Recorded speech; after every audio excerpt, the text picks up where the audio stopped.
Welcome to a chapter of history no one teaches you. A chapter hidden beneath the sands of time, locked away not because it was boring, but because it was too uncomfortable for the rulers of the past to keep in the light. Before we begin, I want you to pause for a moment and check something for me. Where are you watching from right now? Which city? Which corner of the world?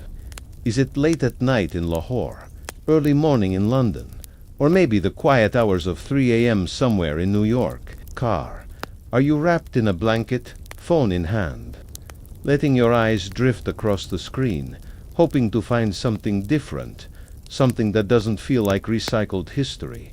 Well, you've found it. And before we go further, take a breath, settle into your seat, and don't forget to subscribe to this channel. Because tonight, we're not telling you the history of kings and emperors that you've already heard 100 times. No, tonight we're pulling back the curtain on the forgotten female warriors, the women who led armies, stood at the front lines, drew blood with their own hands, and yet were erased from the stories we tell about war. Why? Because history was written by the survivors, and the survivors often preferred their women to be silent. But archaeology, anthropology, and ancient records are now revealing the truth so raw, so human, that once you hear it, you'll never look at ancient wars the same way again. Imagine, if you will, a cold morning somewhere near the Caspian Sea, in a time long before Rome or Persia reached their golden ages. The wind whips across the open grasslands, rattling the leather tents of the Sarmatian tribes. Inside one of these tents, a woman ties her hair back tightly, braiding it with small iron beads, tokens of past victories. Her armor is not ceremonial. It's practical, made from hardened leather and scaled bronze, fitted to her body not by a tailor but by her own hands. Outside, her horse stamps its hooves in the frost. This is not fantasy. We know from burial mounds across the Eurasian steppes that Sarmatian and Scythian women not only rode into battle but often led charges. Their skeletons have been found with arrows embedded in ribs, femurs fractured by swords, pelvises bruised from years of horseback riding. Yet for centuries, archaeologists labeled them male because they couldn't imagine women fighting. But DNA doesn't lie. Forensic anthropology has forced the correction of old mistakes. And now we know that nearly 40% of these graves belonged to women warriors. This is just one story among hundreds. Let's travel west now, to the Nile Valley, around 1550 BCE. Egypt is under threat from the Hyksos invaders, and a queen named Ahotep I refuses to stand back while her kingdom crumbles. History books will tell you that the pharaohs defended Egypt, but they often forget to mention that this particular queen led military expeditions, personally commanding chariot troops, rallying soldiers after her husband's death. When her tomb was uncovered, archaeologists found ceremonial weapons, battle flies, medals of honor, and inscriptions praising her for keeping Egypt safe. No passive queen here. Ahotep was a general in her own right. Shift the scene to China's Shang dynasty. Around 1200 BCE, the king's most trusted military commander isn't a man, it's his wife, Fu Hao. Her name appears on oracle bones, the earliest known Chinese inscriptions. Fu Hao led troops into battle against the Tu Fang and the Yi tribes. Her tomb, discovered in 1976, contained not only thousands of weapons but also war trophies from conquests. Unlike many women warriors, Fu Hao's story wasn't completely erased, but it was minimized, so treated as a footnote rather than a headline. We can't forget the Onabogeisha of ancient Japan, either female samurai who trained in weaponry to protect their homes and clans. Women like Tomo Gozen, described in the Hike Monogatari, wielded swords and rode into battle during the Jack War. Tomo was known for her archery and swordsmanship, so skilled that she was considered the equal of any male warrior of her time. And yet, centuries of samurai myths have slowly airbrushed her out. focusing instead on the Bushido code as a man's path. But history whispers louder than silence when you listen carefully. Picture the wind-swept plains of Palmyra, where Queen Zenobia led her cavalry against Roman legions. Her army captured Egypt, controlled parts of Asia Minor, and forced Rome into retreat until Emperor Aurelian personally led the campaign to capture her. Zenobia's story was twisted into propaganda, painted as a reckless rebel rather than the skilled leader she was.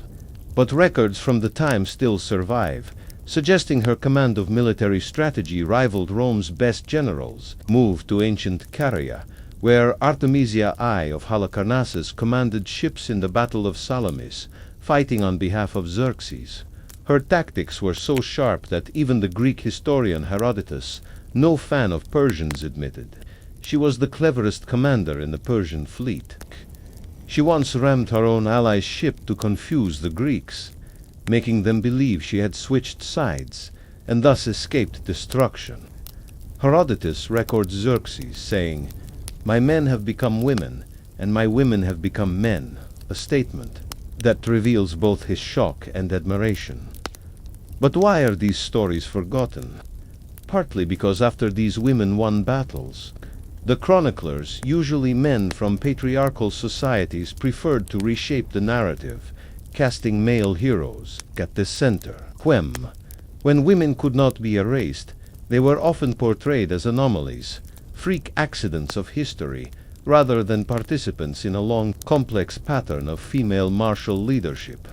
Even today, if you Google ancient warriors, you'll find a flood of male images, shields, swords, and helmets designed for men's bodies. Yet, behind these depictions lies a parallel history of women who stitched wounds in the dark after battle, trained their daughters to ride horses and wield spears, and led armies under banners now lost to time. Tonight, in this story, we reclaim their place, not to replace the men in history, but to balance the scales. For every Alexander, there was a Zenobia. For every Achilles, there was an Artemisia. For every battlefield drenched in blood, women were standing in the mud, swords drawn, refusing to be mere spectators. So take a breath. Close your eyes if you want. Let your mind drift back thousands of years. Forget the textbooks for a moment, and step into a world where the clink of armor was not reserved for men alone. This is not boring history. This is the dangerous history they tried to hide, the history of forgotten female warriors. And tonight, you'll hear it all, every name, every battle, every quiet moment before the storm.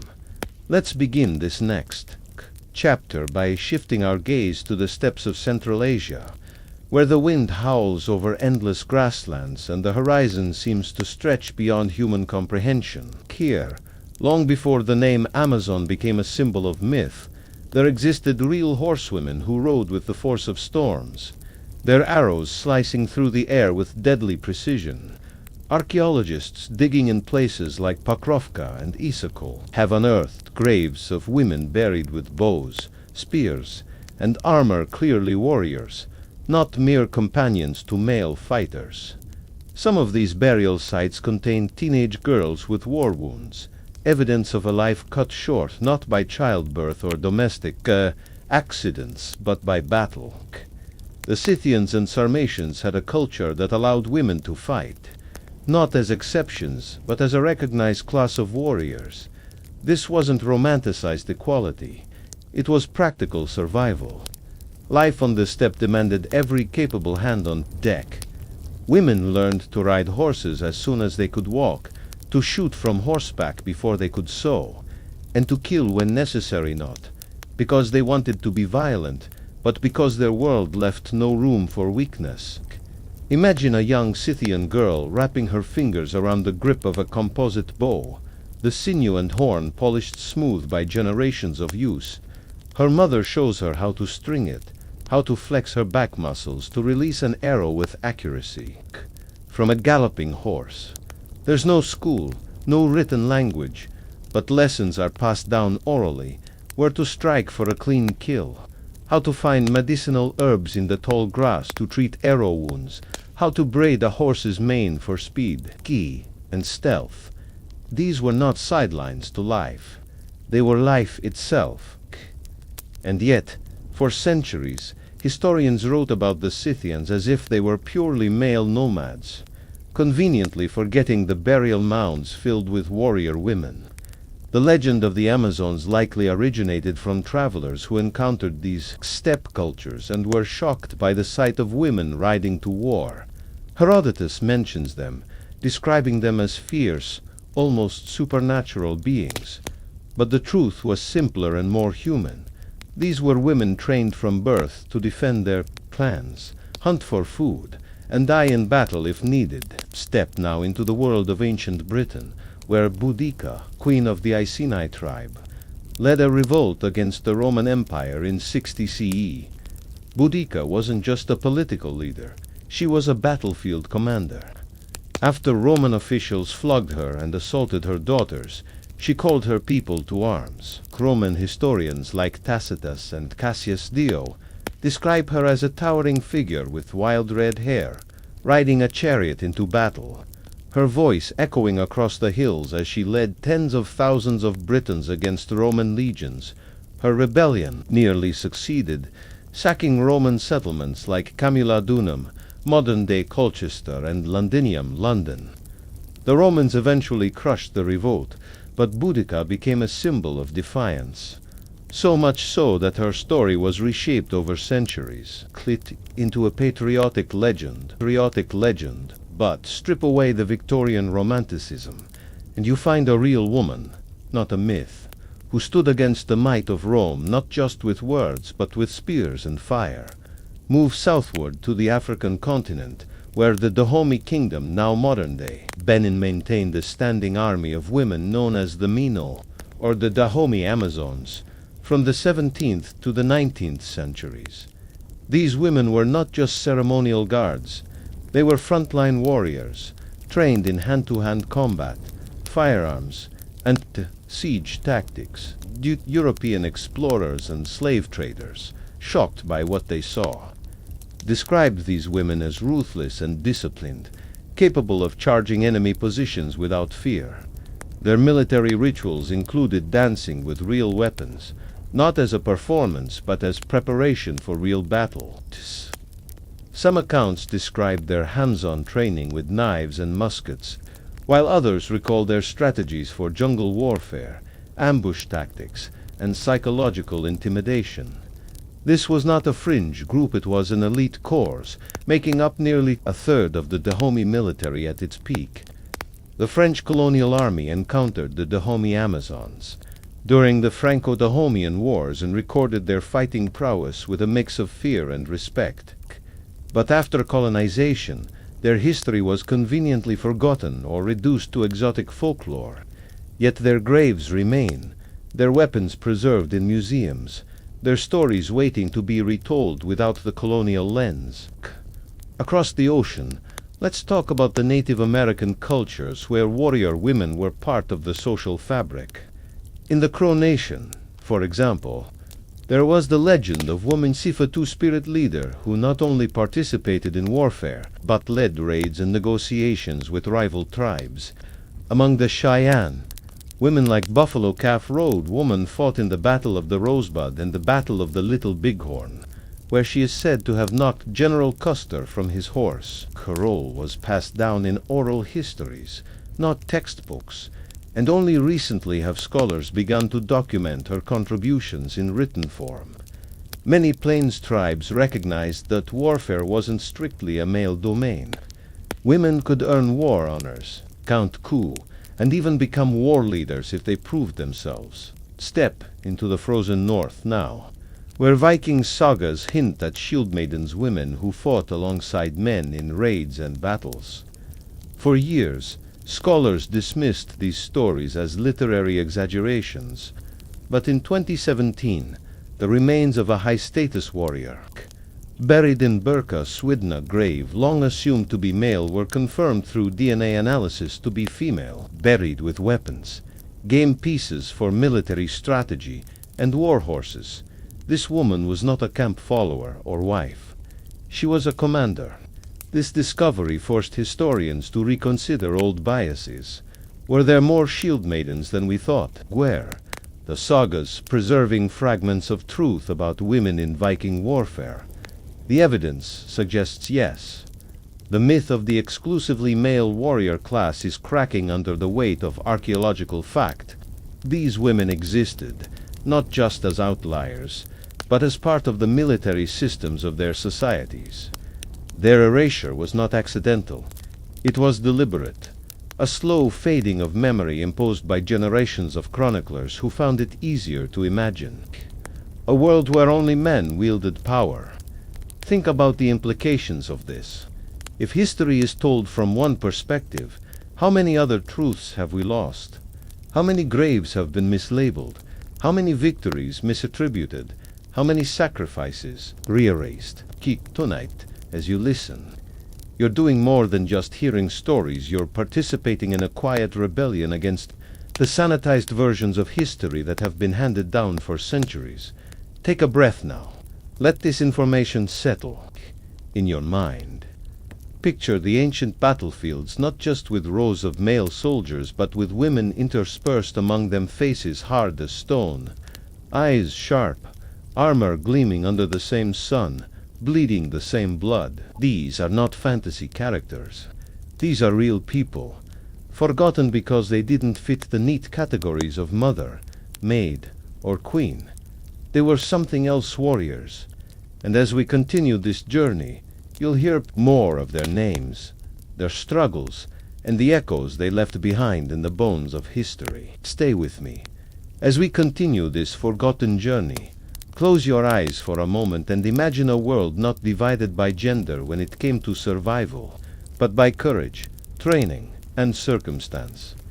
The sands of ancient Arabia shift under the hooves, bitty of war horses, and among the ranks of mounted fighters rides a woman named Kala bint Alazwar, her green cloak billowing in the desert wind, her face partially veiled, but her eyes fierce and unyielding. It is the 7th century, and the Rashidun Caliphate is expanding rapidly, engaged in battles that shaped the early Islamic world. During the Battle of Yarmouk, Kala's brother is captured, and without hesitation, she dons battle armor, rides bit into enemy lines, and carves a path through Byzantine forces to free him. Her skill is so legendary that even Khalid ibn al-Walid, one of the greatest military commanders in history, takes note of her, calling her the counterpart of men in battle. But Kala's name is rarely taught outside specialized circles. Why? Her story challenges the notion of a singular, passive female role in early Islamic history. Yet her deeds are chronicled in medieval Islamic texts, waiting quietly for someone to notice. Shift now to the Indian subcontinent, to the walled city of Jhansi in the mid-19th century, where a queen named Rani Lakshmibai tightens the straps on her battle armor.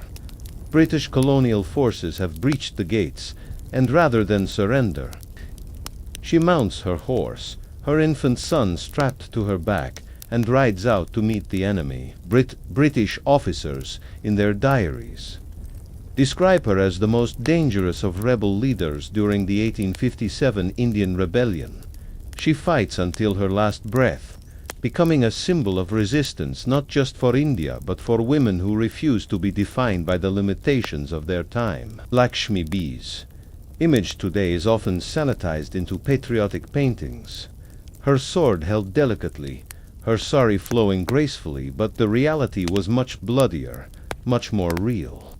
She fought with steel, sweat, and fire, commanding troops, engaging in hand-to-hand combat, and dying in the field rather than in a palace. Her death was not the end of her story. It was the beginning of a legend, but one that often gets reduced to folklore rather than military history. Move west again, to the Roman world, where women weren't supposed to fight, and yet some did. In 200 CE, a Roman woman named Achillia competed as a gladiator in the arena. We know this because of inscriptions found in modern-day Turkey that record female gladiators, called gladiatresses. These women fought in public spectacles, risking death under the roar of crowds. Their bodies subjected to the same brutal training and the same lethal risks as male gladiators. Achilles' name, a feminized version of Achilles, tells us much about how she was perceived, part anomaly, part attraction, but also part warrior.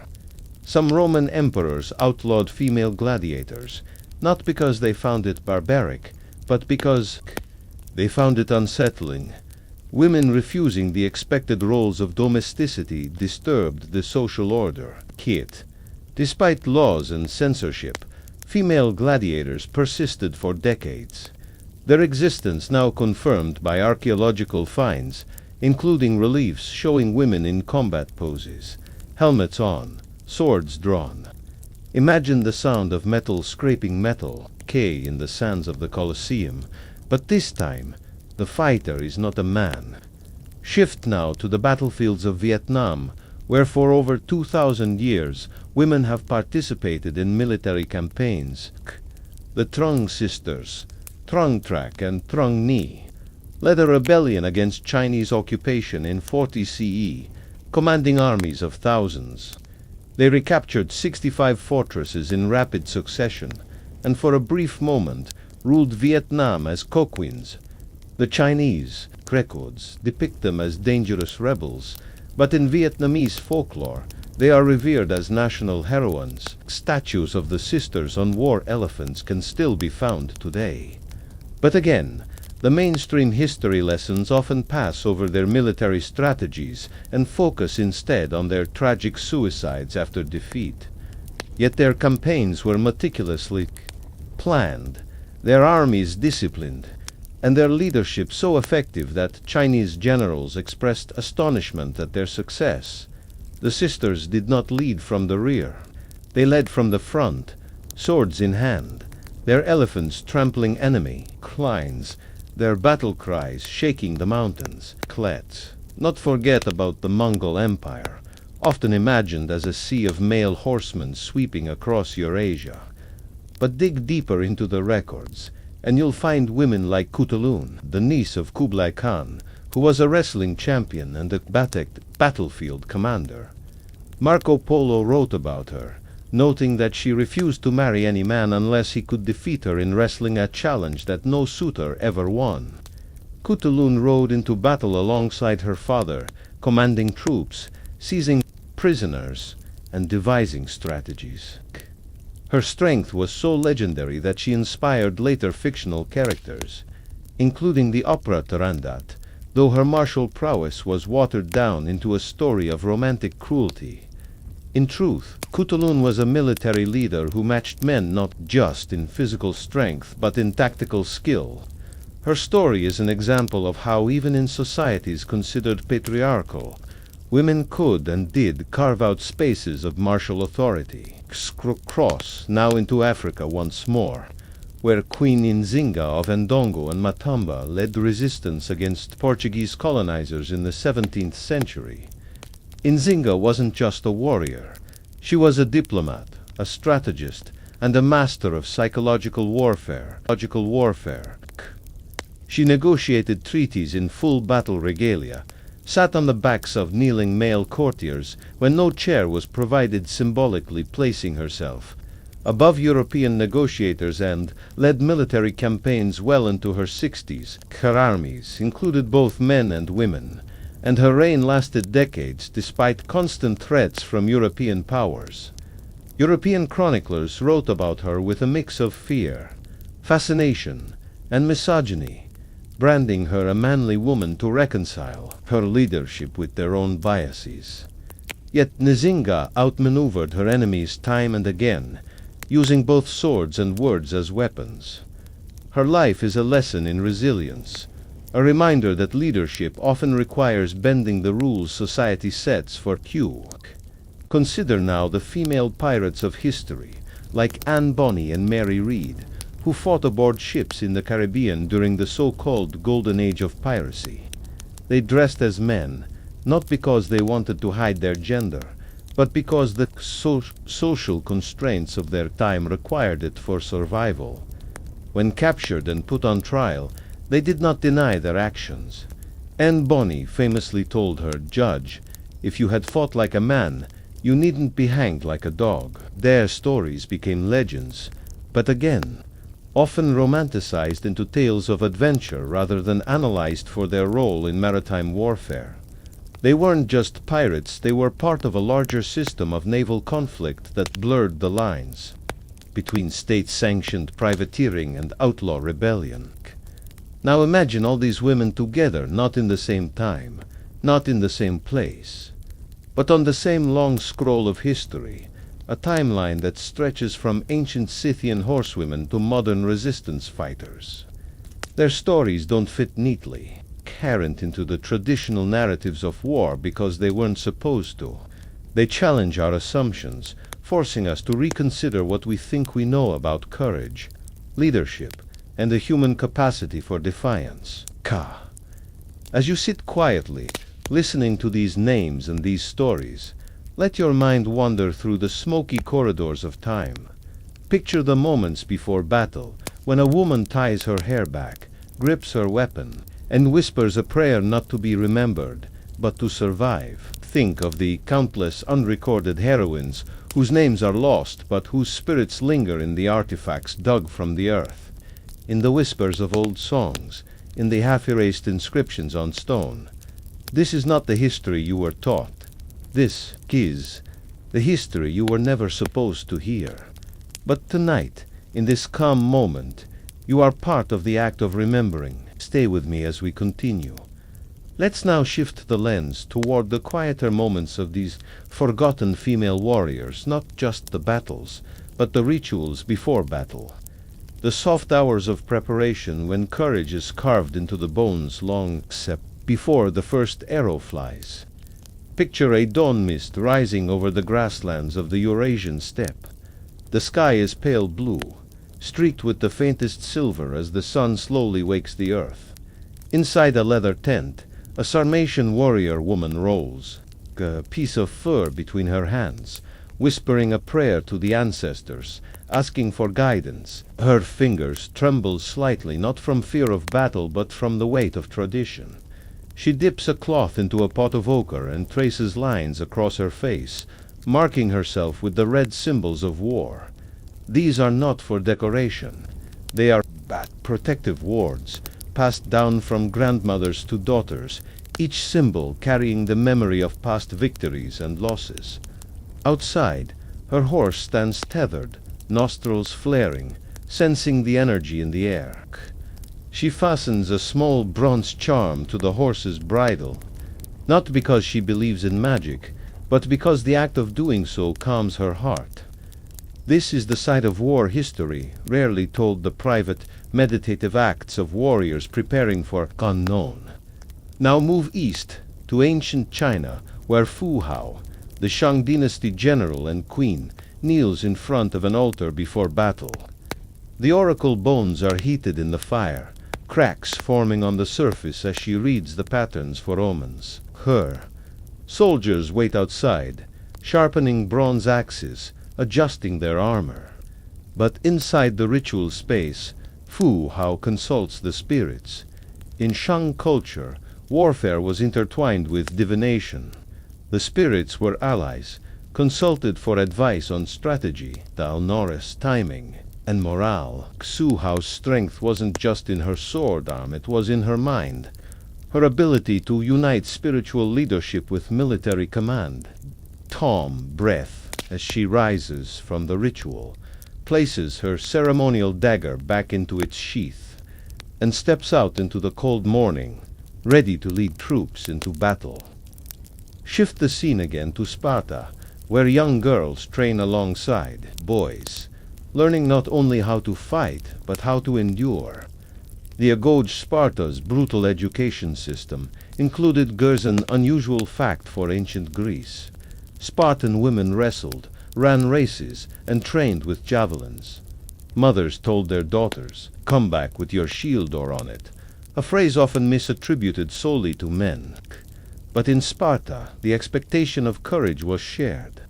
When wars came, Spartan women defended their city, managed logistics, and at times joined the fight directly. Their role wasn't just to produce soldiers, it was to be warriors in spirit, and, when necessary, in action. Imagine a Spartan woman tightening her bronze greaves, braiding her hair into battle knots, reciting war poems passed down from Leonidas' time. Across the globe, in the Andes Mountains of South America, women of the Inca Empire also participated in military life, particularly in defense of their sacred spaces. The class-chosen women trained in statecraft, religious ceremonies, and domestic skills were sometimes called upon to defend temples during sieges. Spanish conquistadors wrote of Incan women hurling stones from the temple walls of Cusco, fighting to the death during the Spanish invasion. These were not soldiers, kit by trade, but when the time came, they chose to protect their people rather than flee. Their bravery was quietly erased in colonial records, reduced to footnotes, yet the stones of those temples still bear marks of battle-silent witnesses to their resistance. Let's now move to Arabia once more, where Kala bint al-Azwar rides into battle dressed in black, her face masked, her sword gleaming under the desert sun. During the siege of Damascus, she leads a group of women against the Byzantine cavalry, attacking so ferociously that her enemies mistake her for Khalid ibn al-Walid himself. Her tactics are studied in military academies today, but her name is still missing from most textbooks.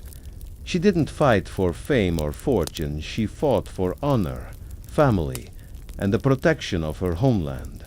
Her courage wasn't just physical, it was psychological. To break societal boundaries and enter the realm of warfare requires a bravery most people never consider. In her case, it was not rebellion, it was necessity. Travel now to medieval France, where Joan of Arc, a teenage girl from Domremy, claims to hear voices guiding her to lead France against the English invasion. She convinces nobles to give her armor, sword, and command of troops. Imagine the surreal Saita, 17-year-old girl in full plate armor, riding at the head of an army, her banner depicting angels, her eyes set on victory. She lifts the siege of Orleans, changes the course of the 100 Years' War, and yet, when captured, she is tried not as a soldier but as a heretic. Burned at the stake at 19, Joan's courage becomes a legend, but the military aspect of her leadership often fades beneath religious interpretation.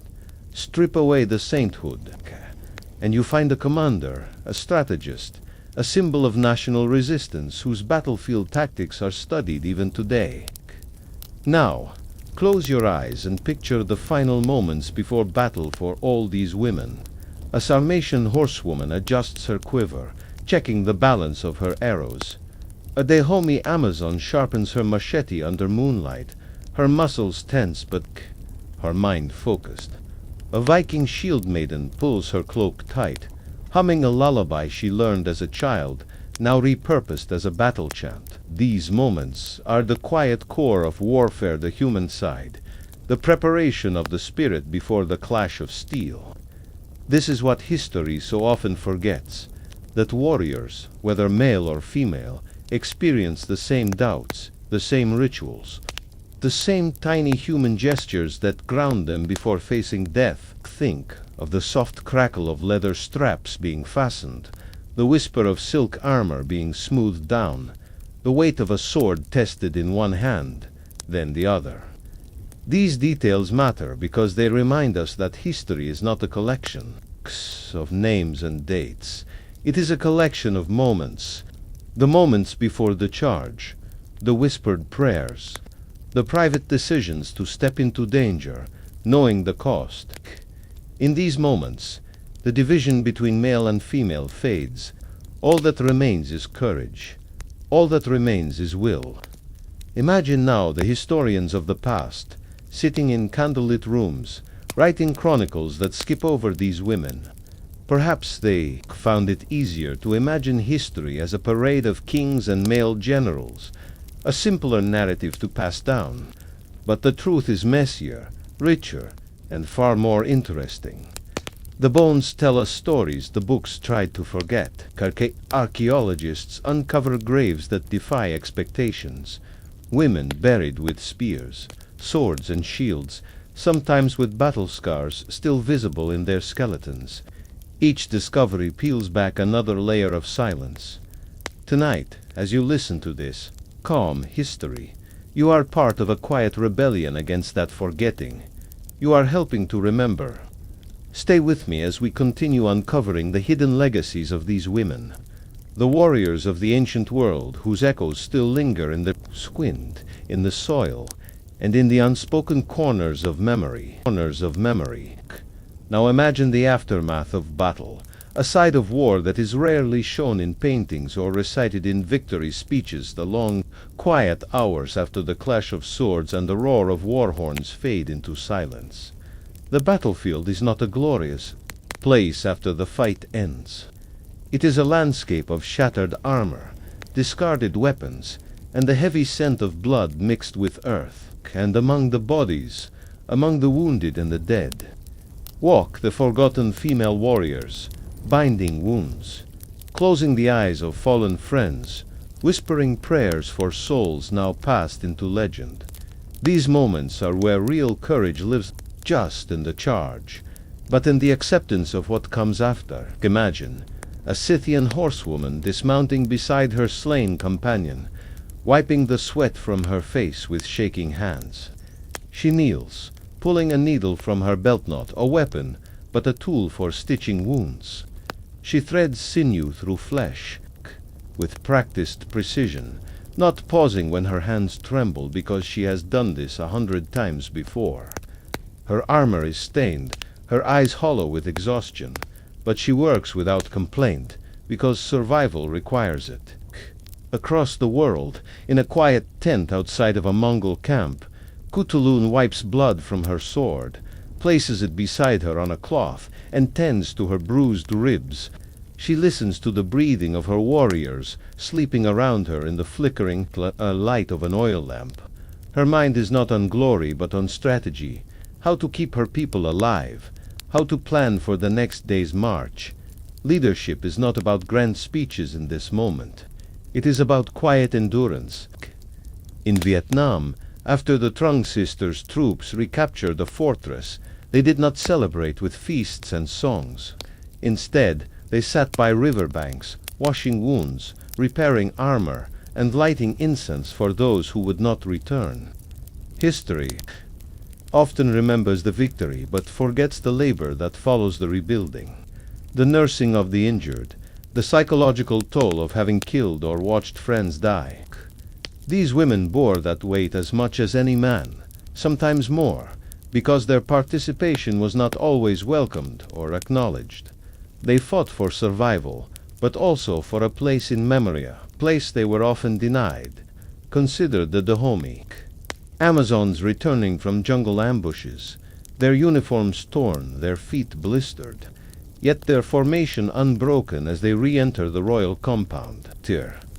They do not collapse into rest immediately. They clean their weapons first, chant the names of the fallen, and prepare offerings for the ancestors. This is part of war, the rituals of recovery, the ceremonies of grief. For these warrior women, the fight did not end when the enemy retreated. It continued in their bodies, in their dreams, in the careful maintenance of discipline.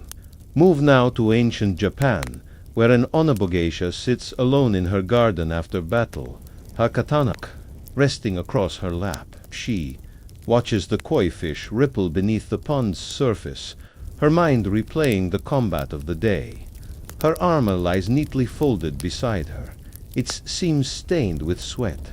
She recites a poem to herself, a quiet verse about impermanence, knowing that life is fleeting and death is always near for those who walk the warrior's path. But she does not fear this truth. She accepts it as part of her existence. Her role is not just to fight, but to endure, to hold the memory of her ancestors close while forging a new path for those who will come after. In the Roman Empire, female gladiators known as gladiatrices after surviving a brutal match in the arena, would return to their quarters to clean their wounds, oil their muscles, and prepare for the next performance. Their scars were badges of survival, not shame. Some gladiatresses carved prayers into their swords or the walls of their living spaces, invoking gods for protection, not victory. Theirs was a life of constant preparation, not for comfort, but for the next fight. Their very existence defied Roman expectations, and so they carried an extra burden, the burden of proving they belonged in the arena. Night after night, against both male opponents and societal disapproval. Now think of Queen Zenobia of Palmyra. After her armies withdrew from a skirmish with Roman forces, she returns to her tent, unfastens her breastplate, and sits at a wooden table covered in maps and letters. Her generals discuss tactics, but Zenobia's mind is elsewhere, on the food supplies, on the wounded soldiers, on the civilians caught in the crossfire. Leadership is not just about battle plans. It is about logistics, about the care of those who follow you into the unknown. Zenobia writes orders by candlelight, her hand steady even though her heart is heavy. She knows Rome will not relent, but she also knows she cannot stop resisting. Her armor is not just metal, it is resolve. Travel now to the African savannah, where Queen Nzinga of Ndongo and Matamba stands before her troops after a long day of kit fighting the Portuguese. She drinks water from a wooden gourd, wipes her mouth, and addresses her commanders not with arrogance but with calm precision. She discusses the next move, the terrain, and the morale of her people. Her soldiers respect her, not because she is a queen, but because she shares their burdens. She sleeps in the same camps, eats the same food, and bleeds the same blood. Her leadership is earned, not inherited. In the quiet hours after battle, she sits alone, composing letters to European officials, playing the diplomatic game even as she wages guerrilla war. Her mind is a battlefield as much as any field of combat. Across centuries and continents, these post-battle moments unite the stories of warrior women. They remind us that the fight is never just about swords and arrows. It is about endurance, healing, and reflection. It is about the cost of survival. History often celebrates the charge, the clash, the dramatic finale. But the true core of warfare lies in what comes after the moments when warriors face themselves, when they stitch wounds in silence, when they decide to rise again the next day despite exhaustion. Picture the Viking shield maidens washing blood, here from their hands in icy rivers, whispering to the gods, asking for strength for the next raid. Picture the Incan defenders of temple walls, cleaning their spears by moonlight, humming prayers into the cold air. Picture the Mongol women repairing saddles and arrows, speaking softly to their children about courage, not for stories, but because survival demands it.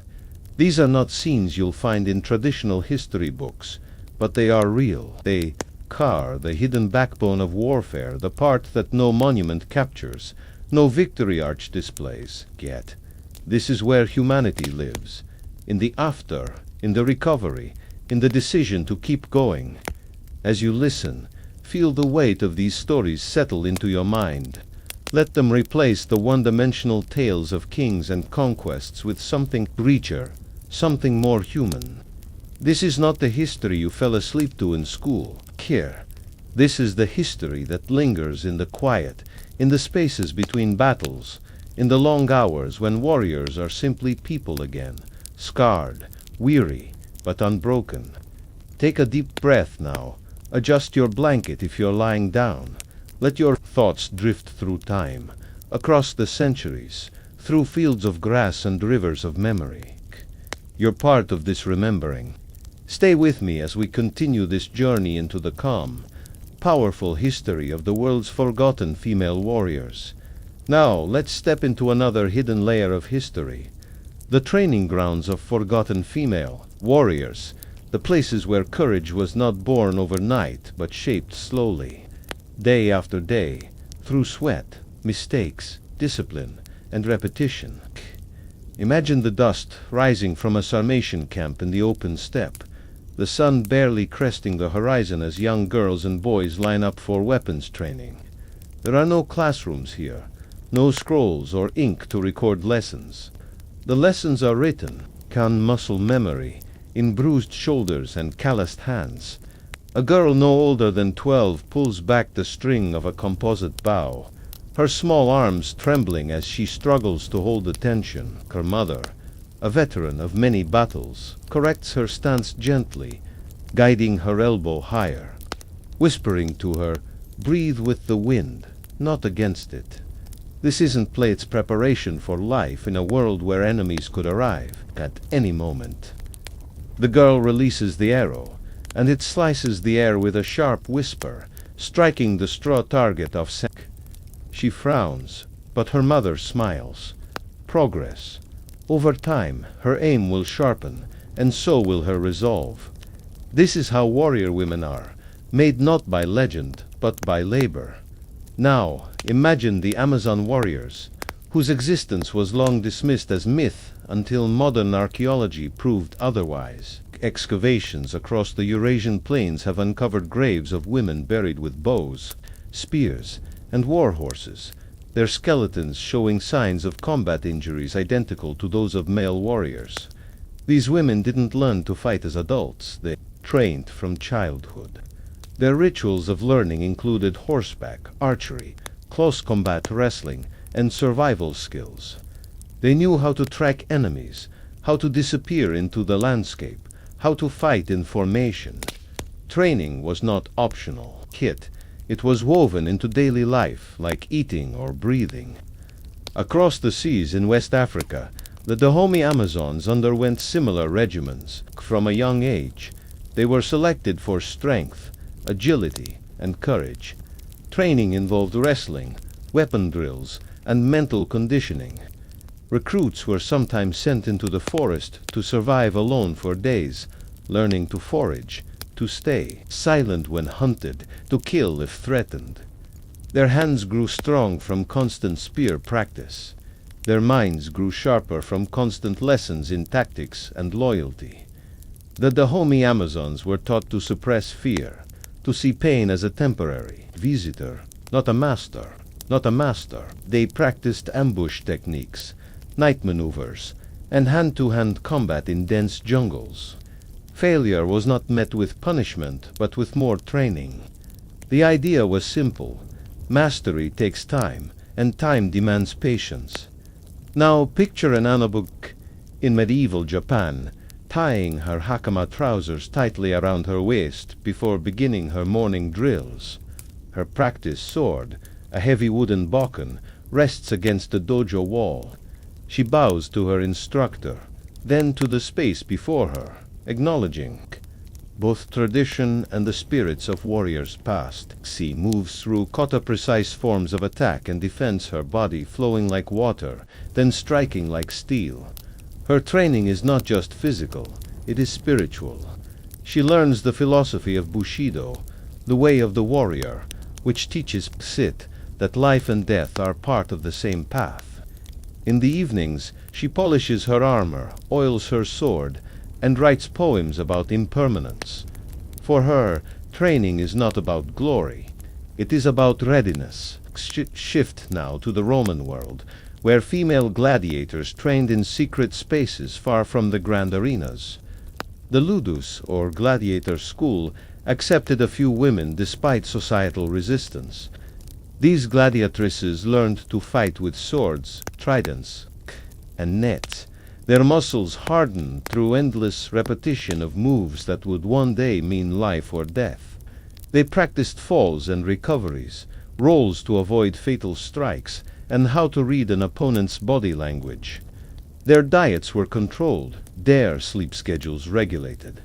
Training was brutal, but it was also a path to survival and, for some, freedom.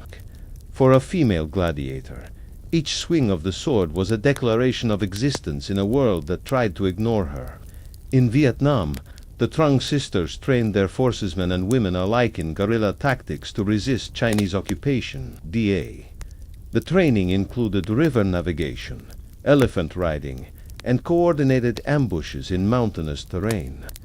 The sisters themselves led by example, never asking their warriors to do what they would not do themselves. The sight of women training with weapons inspired others to join the cause, shifting social expectations by force of action. These training grounds were not places of comfort. They were harsh, demanding spaces where sweat mixed with dust, where mistakes were met with corrections, not scorn. The process of becoming a warrior was long and often lonely.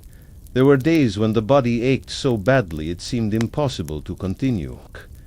There were moments when fear crept in, whispering that maybe this path was too hard, too dangerous. But these women persisted, not because they sought fame, but because they understood the stakes. Survival, for them, was not guaranteed by protection.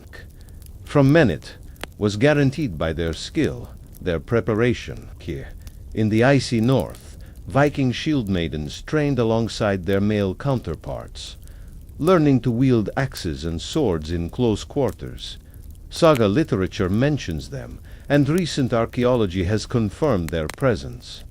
Their training included rowing longships, maintaining weapons, and fighting in shield walls, where precision and trust mattered more than brute strength. They practiced at dawn, in the cold, knowing that the sea was just as much an enemy as the battlefield. For them, training was life insurance, not for conquest alone, but for the protection of home and kin. Across cultures, across time, the training of female warriors was often hidden from official records, but it was real, relentless, and essential. These women knew that courage wasn't born in the heat of battle, it was built in the quiet hours of repetition. Swing, block, parry, ride, aim, release, stitch, bind, repair. The rituals of preparation were sacred. They made armor fit better, made swords feel like extensions of the hand, and made the body respond to danger without hesitation. In this training, there was also a community. Women warriors taught each other, passed down knowledge, shared bruises and stories under the stars. They whispered advice before battles, reminded each other of breathing techniques, and shared herbs for sore muscles. In these moments, they weren't just soldiers, they were sisters in arms. Now think about the silence of history. How many of these training grounds have been erased from memory?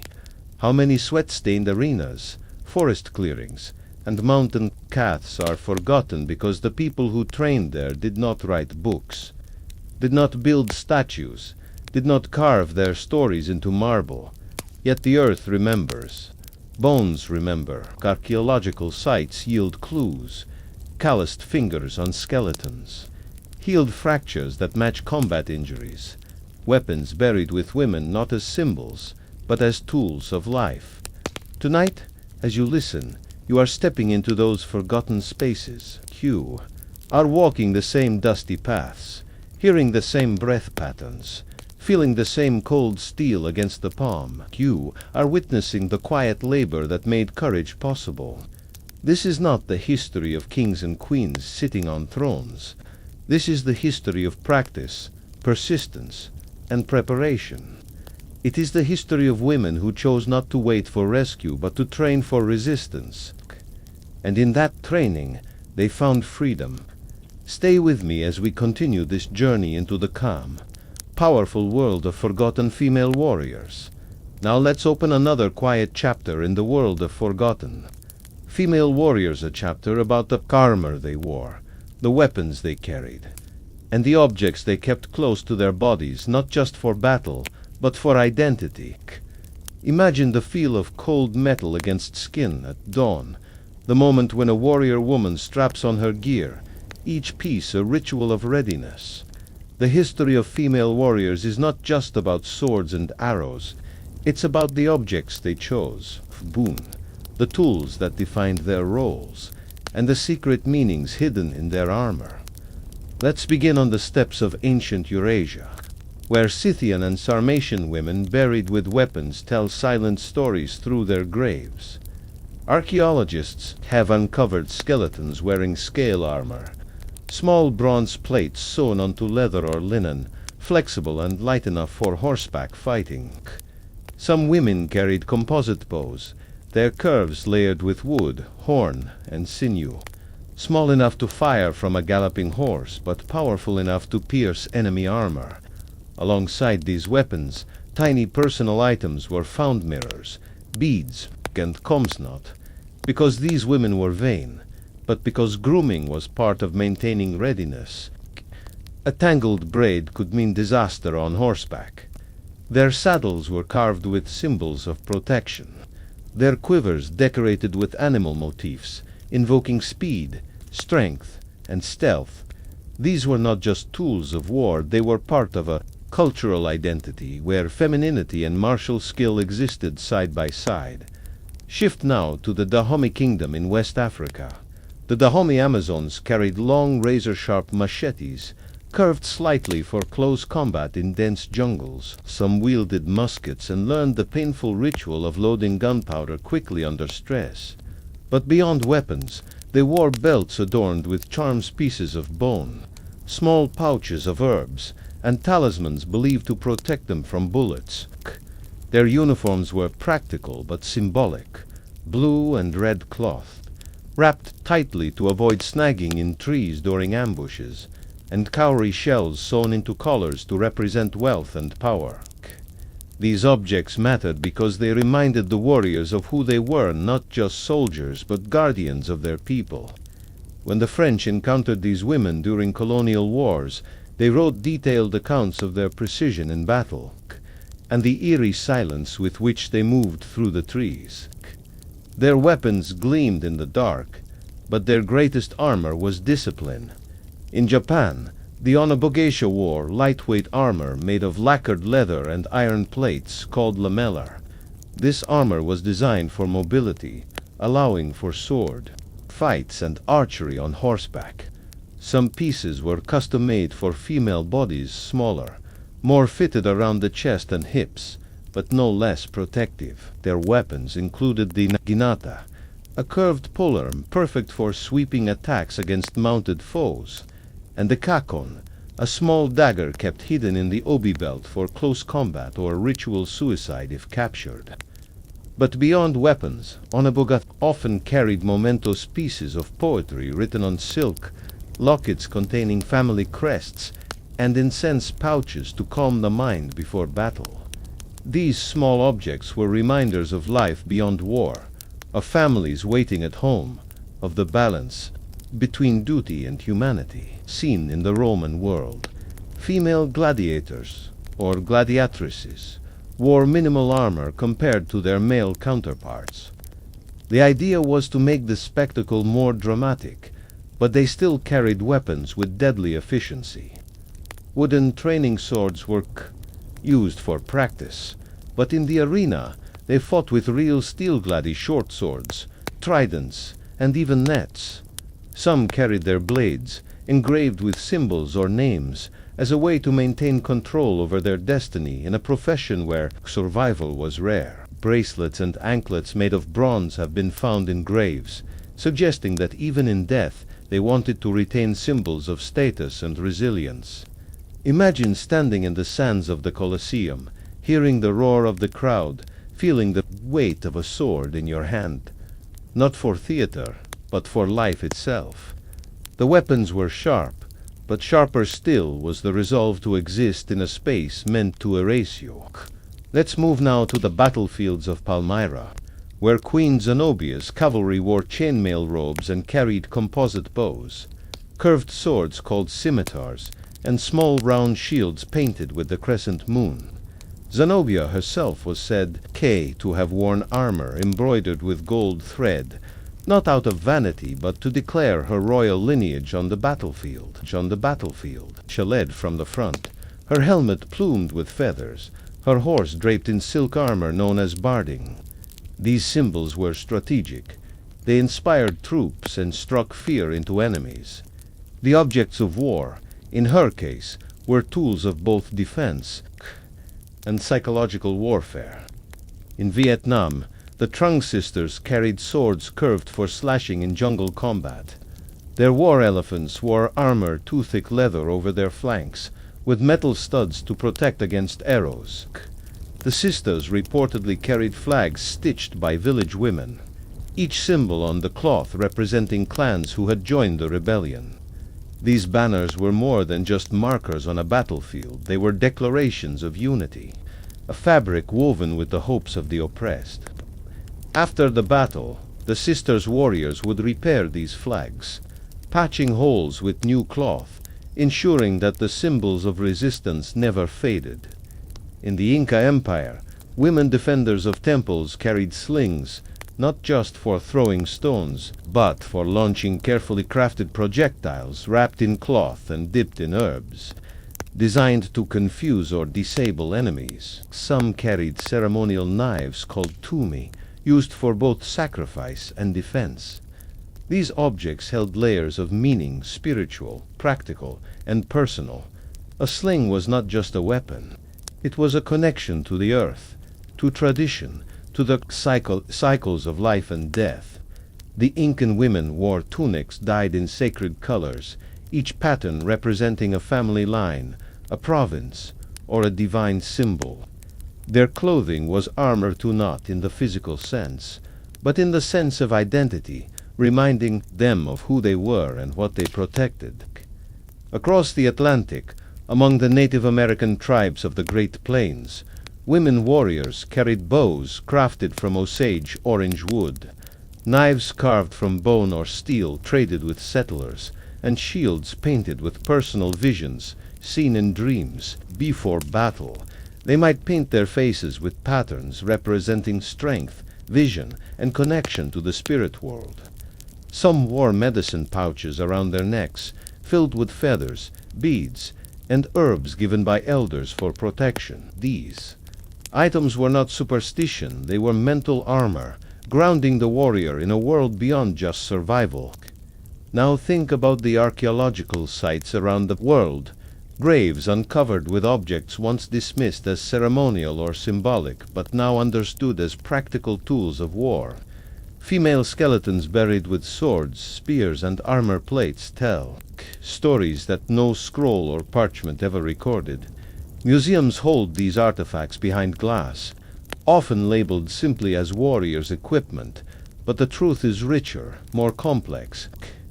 These were personal possessions, items chosen, maintained, and treasured by women who knew what it meant to risk everything. Imagine the weight of a sword balanced in your hand, the smell of oiled leather from a breastplate, the cold touch of bronze against your skin at dawn. These details matter because they are the texture of real history, not just who fought, but how they prepared, how they carried their tools, how they lived inside their armor. These objects were extensions of the warrior's body and mind. Tonight, as you listen to this calm history, let your mind drift through time. Picture the forgotten female warriors polishing their weapons under moonlight, stitching protective symbols into their clothes, tying charms onto their belts before marching into danger. These are not props from legend. They are echoes of real lives lived with bravery and intent. Stare with me as we continue this journey, uncovering more about the lives, the tools, and the untold stories of the women who refused to stay silent in the face of history. Let's now step into the most hidden layer of ancient warfare, the emotional and psychological cost borne by forgotten female warriors. The invisible scars that do not appear in the bones dug from graves or the artifacts displayed behind museum glass. History tends to focus on victories and defeats, on battlefield maneuvers and tactical brilliance, but the internal landscapes of those who fight are often left unexplored. Tonight, let's pause the clash of swords and listen to the quieter battle-stows that took place in the minds and hearts of the women who carried blades into wars they didn't always choose. They imagine a Dahomey, Amazon, sitting by the fire after returning from a night raid. Her machete rests beside her, but her mind is far away. She thinks about the moment her blade cut through an enemy's defenses, the shock in his eyes, the weight, of life leaving his body. She has been trained to suppress emotion, to see herself as a soldier first, but still, the image lingers. She stares into the flames, her jaw clenched, her chest heavy with something she can't name. Kid, this is not guilt. Exactly, it is memory, and memory is heavy.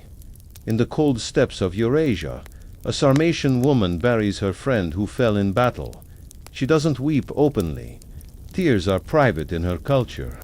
Instead, she places a bead into her breda, symbol of remembrance.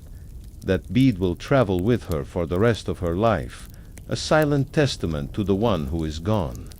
She will braid more beads over time, each one marking another loss, until her hair tells a story that no scroll will ever record. Loss is a soldier's constant companion, but for women warriors, it is often compounded by isolation. Many of these women lived in societies that treated their courage as an exception, not a norm. Even among comrades there could be whispers. Should she be here? Is this her place? The answer, of course, was yes, but the questions still lingered. This quiet doubt added another layer to their battles of fight, not just against enemies, but against erasure.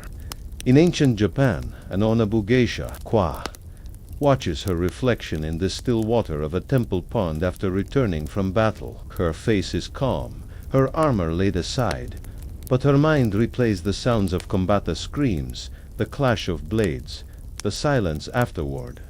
She breathes deeply, practicing controlled exhalations, a technique taught to her by her mother to calm the nervous system. She knows she cannot show weakness, but inside she feels the weight of every decision made on the battlefield. Did she strike too soon? Could she have saved another warrior? The questions do not stop when the fighting ends. They echo in the mind, becoming part of the warrior's inner world.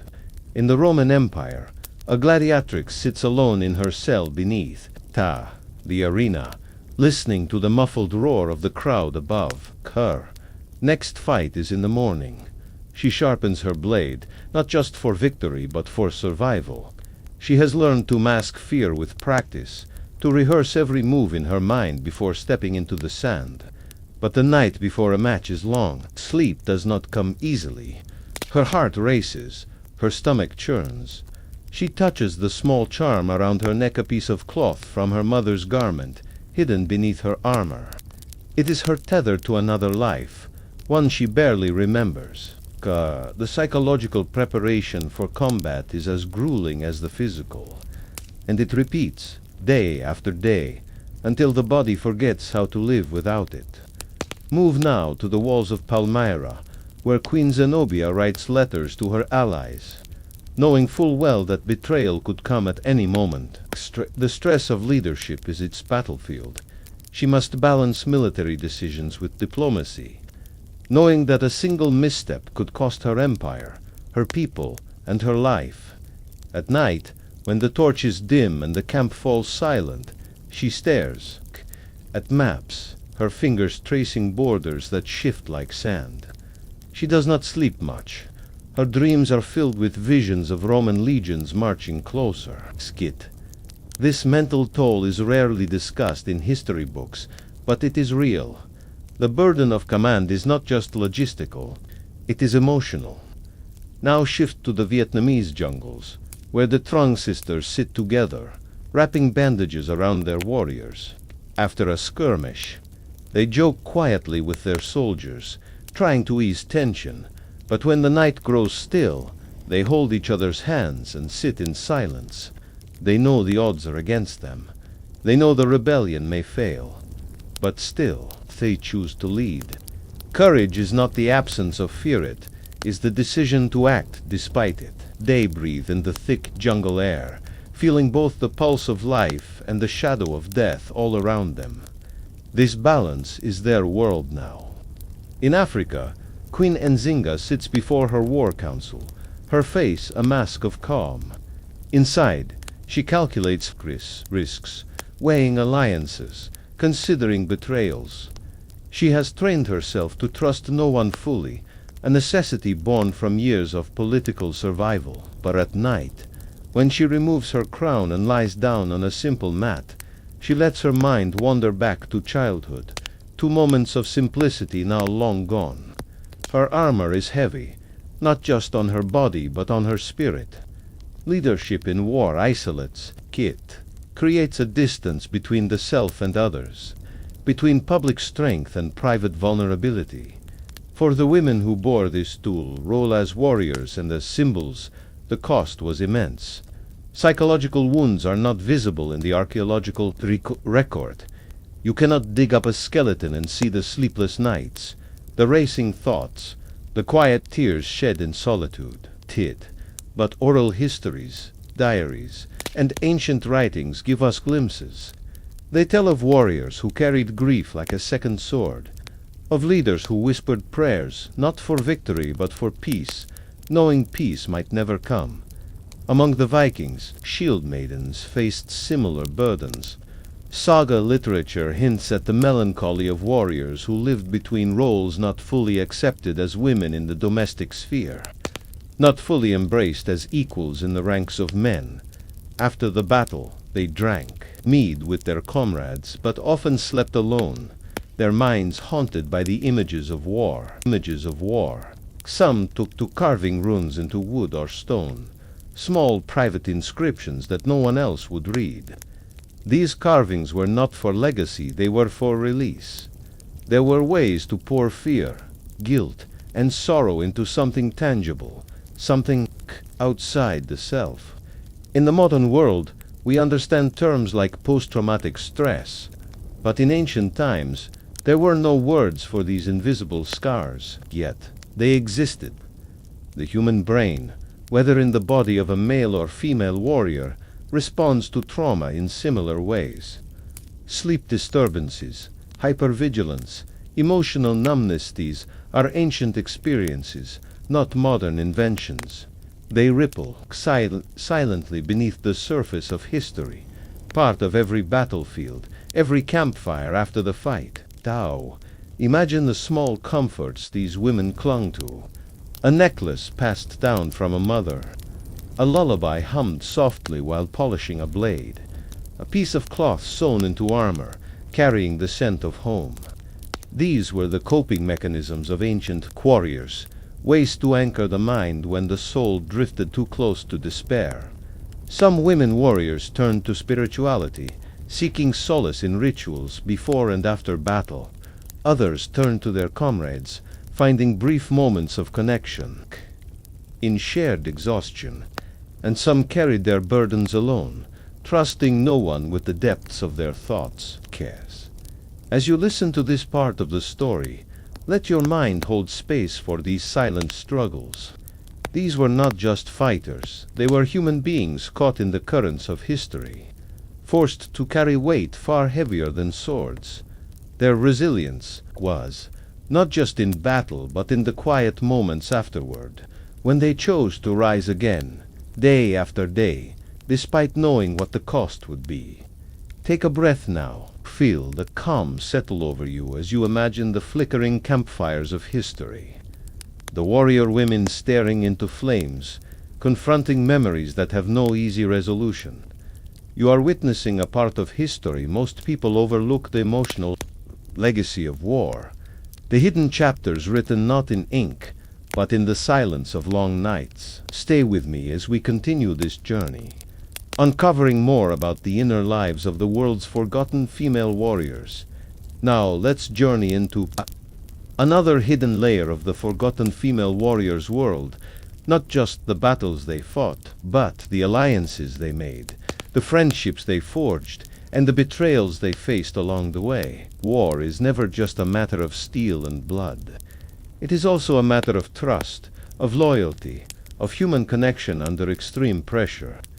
Imagine, for a moment, a Sarmatian horsewoman riding beside her closest friend, both women clad in leather armor, stitched by their own hands, spears balanced across their backs. They have trained together since childhood, fallen off horses together. shared stolen apples by campfires, whispered secrets under starry skies. Now they ride into battle side by side, their horses galloping in unison, their minds synchronized, like two halves of the same heart. In battle, they do not have to speak. A glance is enough to communicate. One leads the charge, the other watches her back. But war is cruel, and sometimes only one returns from the field. The survivor must carry not just her burdens, but the memory of the other, the shared laughter, the promises made, the loyalty given and lost to the chaos of combat. These bonds are rarely recorded in history books, but they are as real as any. Sword or shield tore across the ocean, in the jungles of Vietnam.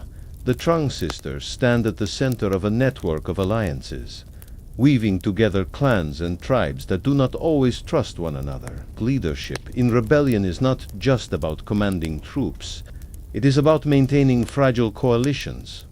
The sisters understand this, so they listen more than they speak, allowing chieftains to voice grievances, soothing egos, and offering promises of shared power if victory is achieved. They know that unity is both their strength and their vulnerability. One false move, one perceived insult, and the fragile web of loyalty could collapse.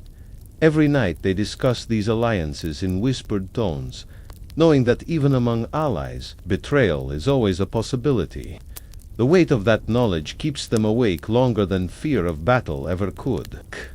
In the palaces of Palmyra, Queen Zenobia navigates a different kind of alliance: political marriages, diplomatic treaties, trade agreements sealed with smiles but shadowed by suspicion. She sits across from generals and governors, reading their eyes as much as their words. She knows some will betray her if Rome offers them a better deal, yet she must trust someone. Leadership in war is not about eliminating risk. It is about managing it, balancing trust against caution. Zenobia writes letters in the night, sending messengers through dangerous routes, her fingers smudging ink as she weighs every sentence. The alliances she forms are not made of iron or stone. They are fragile, human, easily broken, but she has no choice. No one wages war alone. In West Africa, the Dahomey Amazons form bonds with each other that go beyond comradeship. They are sisters in arms, living together, training together, fighting together. Their loyalty to the king is absolute, but their loyalty to each other is personal. They braid each other's hair before battle, share jokes to ease the tension, and help one another adjust armor. But they also know the rules of their society. Failure is punished harshly. If one falters, the others must carry on, even if it means leaving a friend behind. This creates a complex emotional landscape: love mixed with duty, friendship shadowed by survival. In ancient Japan, Onabogeisha often trained in close-knit groups, forming lifelong partnerships not just for combat but for emotional support. They shared tea ceremonies between battles, wrote poems for each other, exchanged letters before duels, knowing that every encounter could be their last. The rituals of friendship became armor against the loneliness of war. But even in these relationships, there was tension. Rivalries sometimes sparked beneath the surface, envy over skill, questions about who would be remembered and who would be forgotten. Human connection in warfare is always double-edged. It can heal, but it can also cut. Among the Vikings, shield maidens stood shoulder to shoulder with male warriors, forming shield walls where trust was a matter of life and death. If one warrior broke formation, the entire line could fall. This forced a level of unity that transcended gender in the heat of battle. But outside of combat, tensions simmered. Some men resented the presence of women in war, seeing it as a challenge to their status. Friendships formed, but so did quiet exclusions. The shield maidens navigated this with resilience, forming bonds where they could, enduring isolation where they must. In the Roman arenas, female gladiators sometimes trained together, sharing techniques, helping each other recover from injuries. But the games were designed to pit fighters against each other. Today's training partner could become tomorrow's opponent. Friendship existed in the shadow of potential betrayal. The crowd demanded blood, and the empire demanded entertainment. Gladiatrices learned to hold friendships lightly, knowing that survival might mean facing someone they loved with a blade in hand. Among the Native American tribes of the Great Plains, women warriors often fought alongside family members, sisters, cousins, mothers, and daughters. These bonds were deep, rooted in shared ancestry and common purpose. They defended villages, not just as soldiers but as caretakers of the community. But when resources were scarce or decisions were divided among the tribe, conflicts arose. Alliances could fracture over leadership disputes, over questions of direction and vision. In these moments, warriors had to choose between personal loyalty and communal responsibility, decision as heavy as any weapon. In all these stories, friendship and betrayal weave together like strands in a rope. The same hand that binds a wound may one day hold a sword against you. Trust is both the lifeline and the risk. These dynamics are often left out of military history, which prefers to focus on strategy and outcomes. But wars are not won by strategy alone. They are won and lost in the spaces between people and the trust built, the promises made, the loyalties tested. Imagine the whispered conversations at night, under tents, by fires, behind fortress walls. The confessions, the shared fears, the silent agreements to stand together no matter what. These are the invisible alliances that shape the course of history. And when betrayal comes, and it always comes, in some form the wound cuts deeper than any blade. A betrayed friend leaves a scar not just on the body but on the soul. Now close your eyes and picture these moments. A queen offering her hand in alliance, wondering if it will be bitten. A warrior braiding her friend's hair, knowing tomorrow they might die side by side. A general reading a letter of betrayal, her face calm, but her heart was breaking. These are the human moments, behind the grand narratives of war. They are the unseen fabric of history, the trust that holds armies together, the treachery that tears them apart. As you listen tonight, let these stories settle into your mind. Think of the friendships formed in the dust of training grounds, the promises whispered before battle, the tears shed in secret when trust was broken. This is not just history. This is the texture of life in war, the quiet truths that textbooks rarely tell. Stay with me as we continue this journey, uncovering more about the human side of the world's forgotten female warriors, their alliances, their heartbreaks, and the echoes of their loyalty across time. Kit, let's now step into a part of the story that is rarely told, the spiritual lives of the world's forgotten female warriors. You've heard about their battles, their weapons, and their training, but what about their inner world? What about them, the moments when they sat alone under a moonlit sky, asking the universe for guidance? War is not just physical, it is spiritual. Every culture that sent women into battle also developed rituals, beliefs, and sacred practices to prepare their minds and souls for combat. These practices are part of the hidden history, the quiet prayers whispered before dawn, the amulets tucked under armor, the secret rituals performed not for glory but for balance. Imagine a Scythian horsewoman in the open grasslands, her tent quiet as the rest of the camp sleeps. She kneels beside a small fire, holding a leather pouch filled with herb-sage juniper, bits of dried lavender collected during her travels. She burns them slowly, letting the smoke cleanse her spirit. She chants the names of her ancestors, calling upon their strength. In her hand, she holds a carved bone token, passed down from her grandmother. It is worn smooth from generations. Of warriors, rubbing it between their fingers before battle. This is not superstition. It is focus. It centers her, aligns her body and mind for what is to come. Without these rituals, courage becomes harder to hold. In the kingdom of Dahomey, the Amazons participated in nightly ceremonies before battle. They gathered in circles, singing chants that called upon the spirits of past warriors. They rubbed clay onto their arms, marking themselves with symbols of protection. Some carried charms filled with sacred herbs or bones of ancestors, believing these objects held the power to deflect bullets or blades. The night before a campaign, they danced with weapons not for show, but to bond their spirits to the tools of war. The rhythm of the drums calmed the heart, synchronized breath, and erased doubt.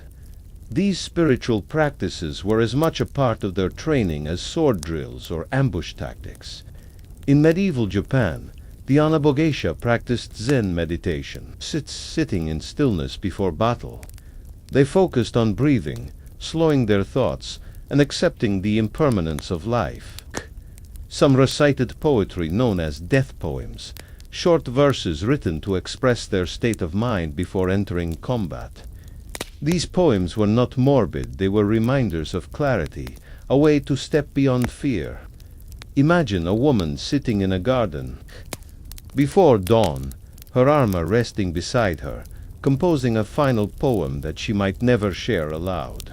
Her sword is sharp, but so is her mind, honed by spiritual discipline.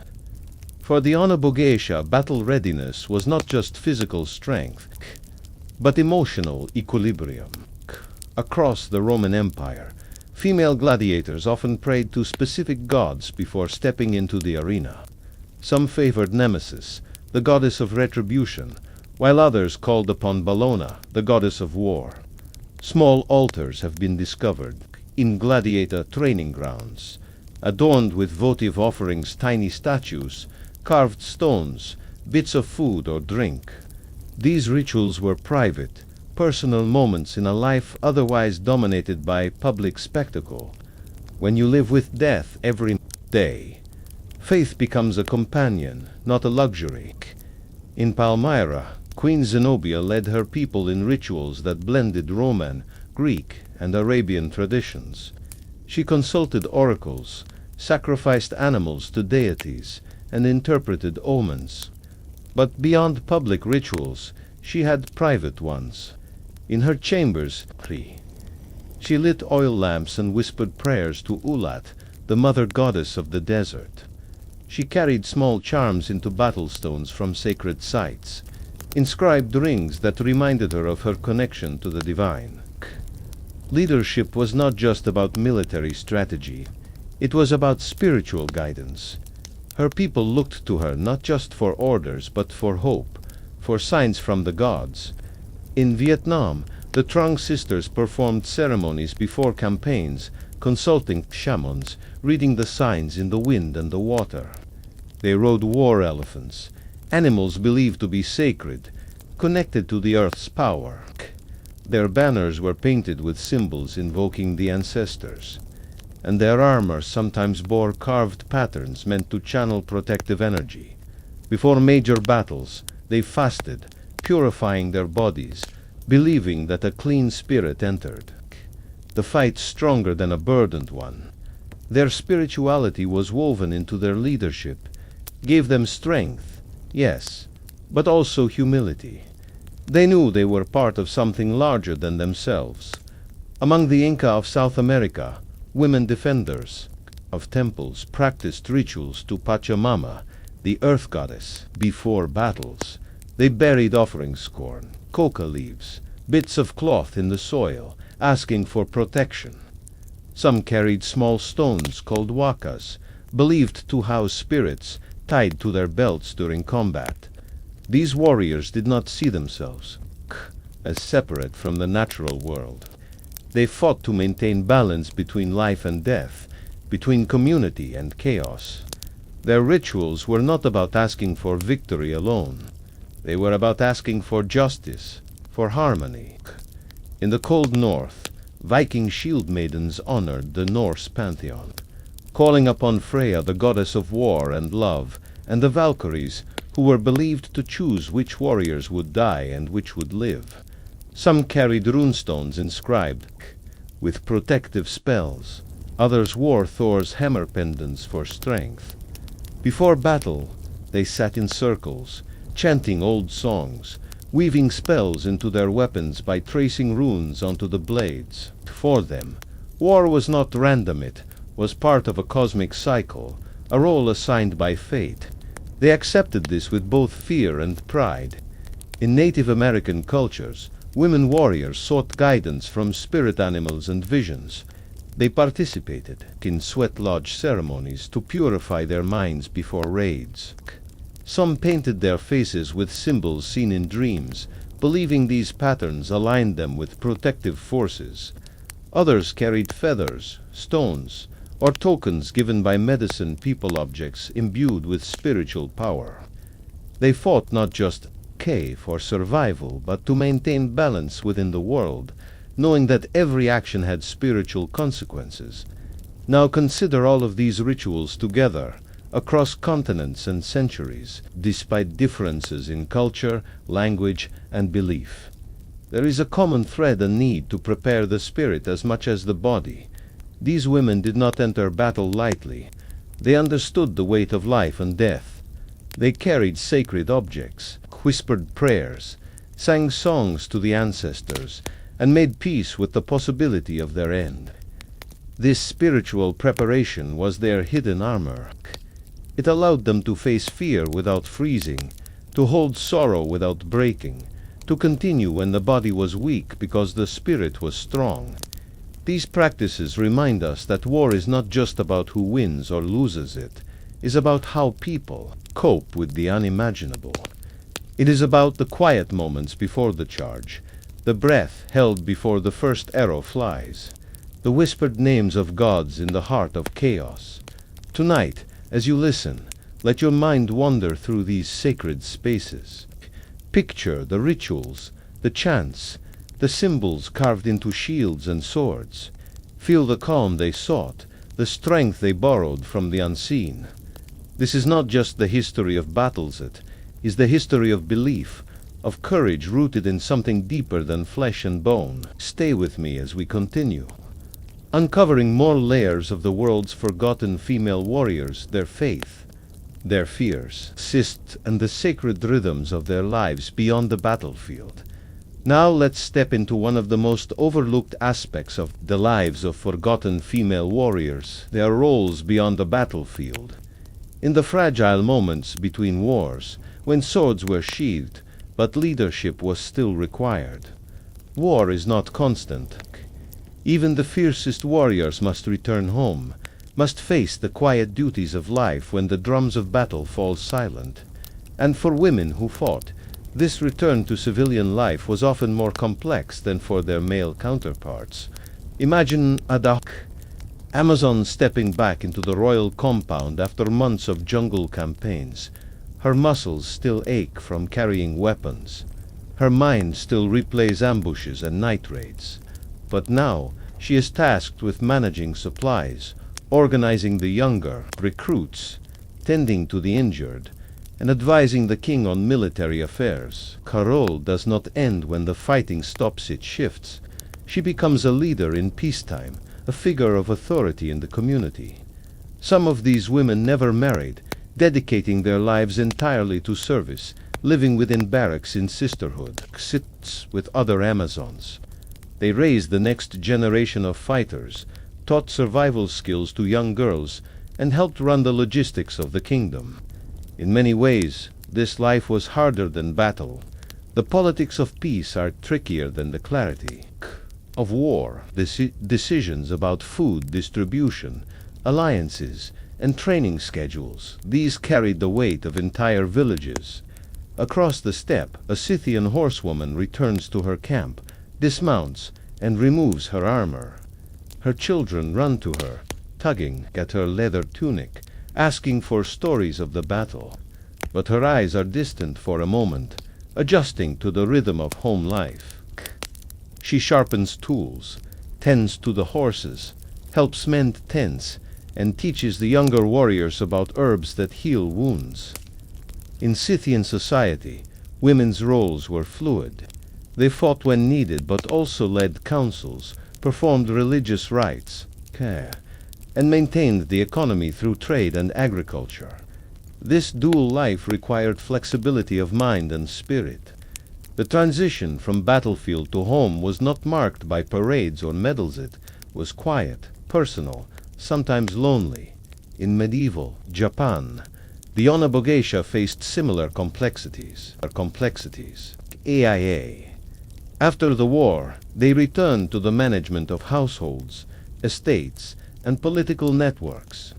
A samurai woman might oversee rice production, resolve disputes among tenants, and host visiting dignitaries, all while keeping her weapons close. Code Bushido demanded discipline in all things, not just in combat, but in daily life.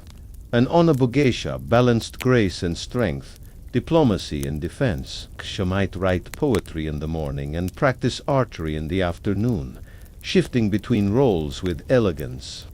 Her life was not one of soft luxury but of constant vigilance, for peace was always temporary. Move now to the Roman world, where female gladiators, if they survived long enough, could sometimes earn their freedom. These women faced a different kind of challenge after the battle. They had to reintegrate into societies that often saw them as curiosities or outcasts. Some became trainers, teaching recruits in the gladiator schools. Others opened taverns or took up crafts. A few became folk heroes, their names whispered in marketplaces, their exploits exaggerated into legend. But beneath the surface, many struggled with identity. When your life has been defined by combat, what do you become when the fight is over? For these women, the transition was rarely smooth. In the kingdoms of Southeast Asia, warrior queens like Tru Thi Trinh of Vietnam led armies against Chinese invaders but also returned to lead their communities in farming, trade, and religious ceremonies. Tru Trinh was known for riding an elephant into battle, clad in golden armor, but she was also revered for her wisdom in governance. After battles, she held court, listened to petitions from villagers, and mediated conflicts. Her leadership extended beyond the battlefield. It was woven into daily life. She was not just a general. She was a guardian of her people's welfare. In Palmyra, Queen Zenobia managed a city-state that thrived on commerce.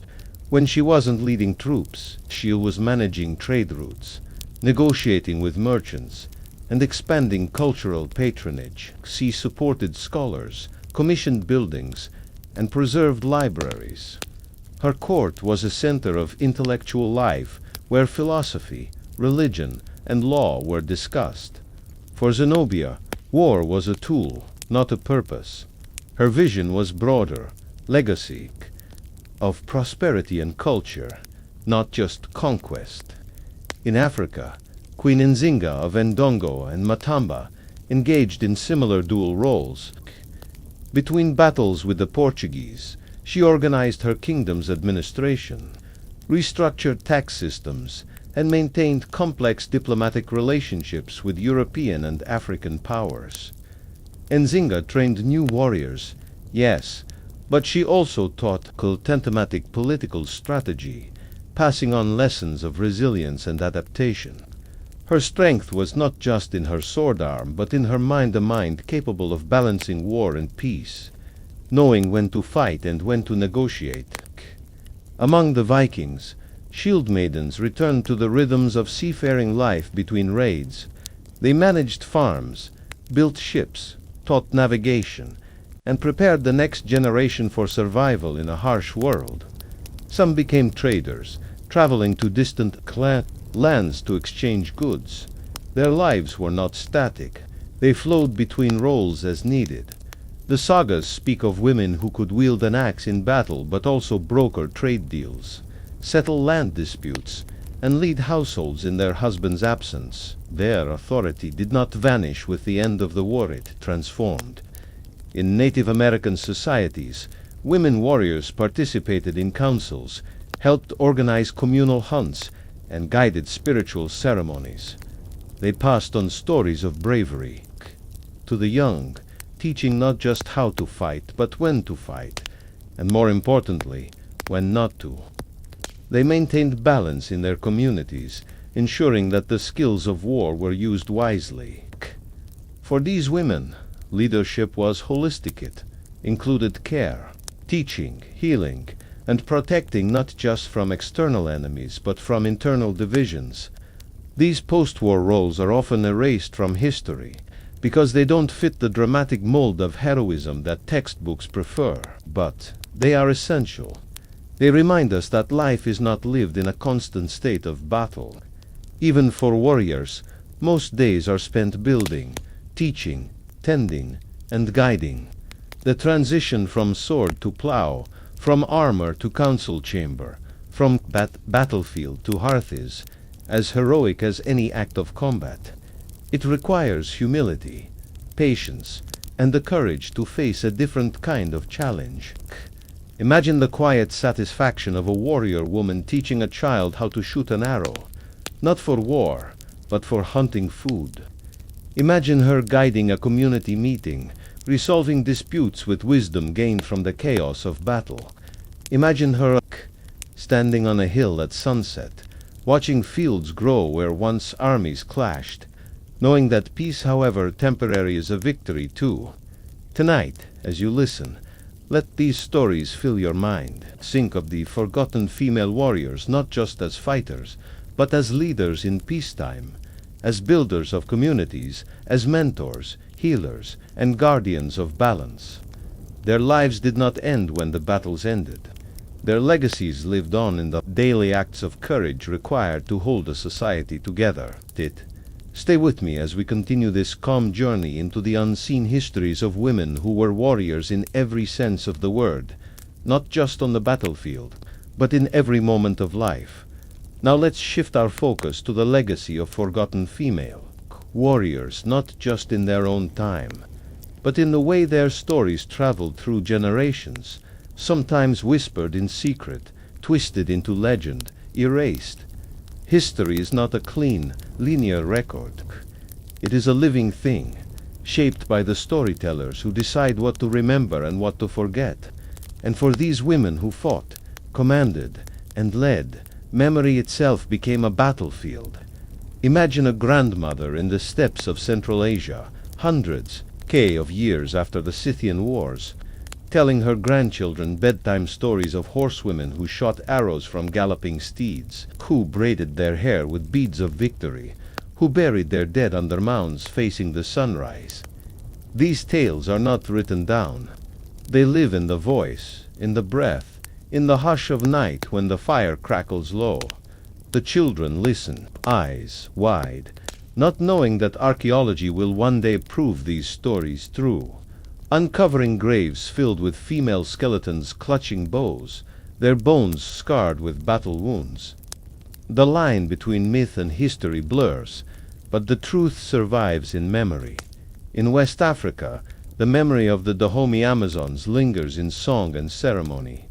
Even after the French colonial armies dismantled the kingdom, the stories persisted. Cold women sang about the warriors who charged into battle with machetes, who danced under the moon before raids, who never married but dedicated their lives to the king and the nation.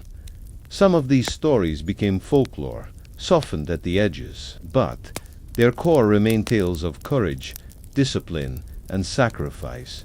In modern Benin, descendants of these women still tell the tales, honoring ancestors who refused to be ordinary.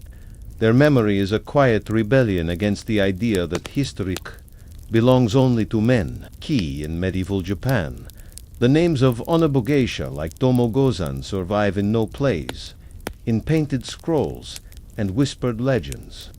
But over time, their stories became filtered through the lens of entertainment.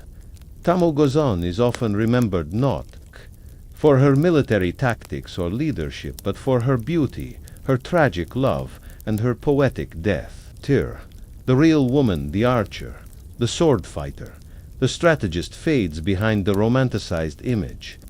Yet some scholars, digging through ancient chronicles, find fragments of the truth and bring her back to life, piece by piece. Her legacy persists in martial arts schools, in the stories of women who pick up a blade not for drama but for self-discipline and defense. In the Roman world, the memory of female gladiators nearly vanished. For centuries, scholars debated whether they even existed. Split inscriptions survive, scratched into stone, naming women like Achillia who fought in the arena, who risked death for survival, for freedom, for spectacle. Relief carvings show women in fighting stances, their weapons raised. These images, who are hidden in archives for centuries, dismissed as anomalies.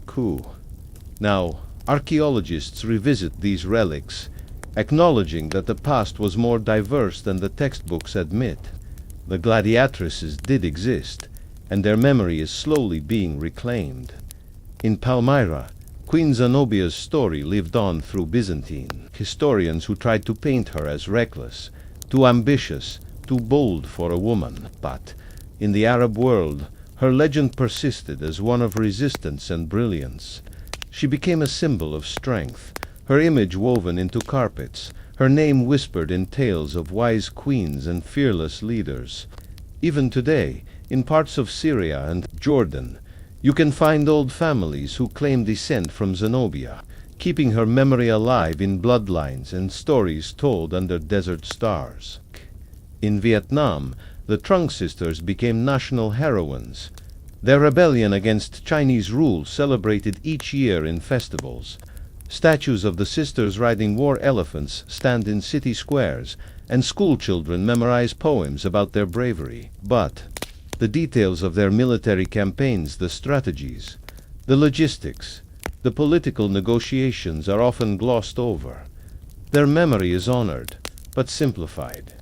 They become symbols of patriotism rather than complex leaders with human flaws and strengths. Still, the fact that they are remembered at all is a victory over historical silence. In the Andes, the Incan women who defended temples from Spanish invaders were written out of colonial accounts. Their bravery lived on in oral traditions, passed down by elders who remembered the women throwing stones from temple walls, wielding slings, refusing to surrender sacred spaces. Their names are lost, but their actions remain in memory, in the quiet resistance of stories shared in kitchens and mountain villages. In Norse culture, the sagas of shield maidens were treated for centuries as exaggerated tales, perhaps metaphors, perhaps fantasy. But modern archaeology uncovered graves like the one at Birka in Sweden, where a woman was buried with weapons, war horses, and strategy pieces, confirming that the shield maiden tradition was real. This discovery forced historians to rewrite chapters of Viking history, acknowledging that women fought, led, and died in battle alongside men. The shield maiden's legacy now stands stronger, not just in sagas but in museum exhibits, documentaries, and reconstructed battle reenactments. Among Native American tribes, the stories of women warriors persisted through oral tradition, surviving colonization, forced relocation, and cultural erasure. Figures like Buffalo Calf Road Woman, who is said to have struck the blow that unseated General Custer at Little Bighorn, are finally being recognized in historical accounts. Her story, once told quietly in family circles, now appears in textbooks, documentaries, and public memorials. The reclamation of her memory is part of a larger movement to honor indigenous women who resisted oppression, not just through diplomacy, but through direct action. Across all these cultures, the pattern is the same. The stories of women warriors are remembered in whispers, in songs, in secret corners of history. Sometimes they are transformed into myths, their humanity flattened, kin into legend. Sometimes they are erased altogether, only to be rediscovered centuries later by archaeologists, historians, and storytellers determined to find the missing pieces. This process of remembering is ongoing. It is a quiet revolution against the idea that war is only a man's story. Every time a forgotten female warrior's name is spoken aloud, every time a child learns about Tomiris, or Fu Hao, or Zenobia, or the Trong sisters, a crack forms in the old narrative. History expands to make room for the full truth. Imagine. Now the echoes of these women, their voices carried forward by time, not shouting, but whispering, persistent as wind in the grass, as waves on the shore. They ask not for statues or monuments, but for memory. They ask to be seen, not as exceptions, but as part of the human story. As you listen tonight, you are participating in that act of remembering.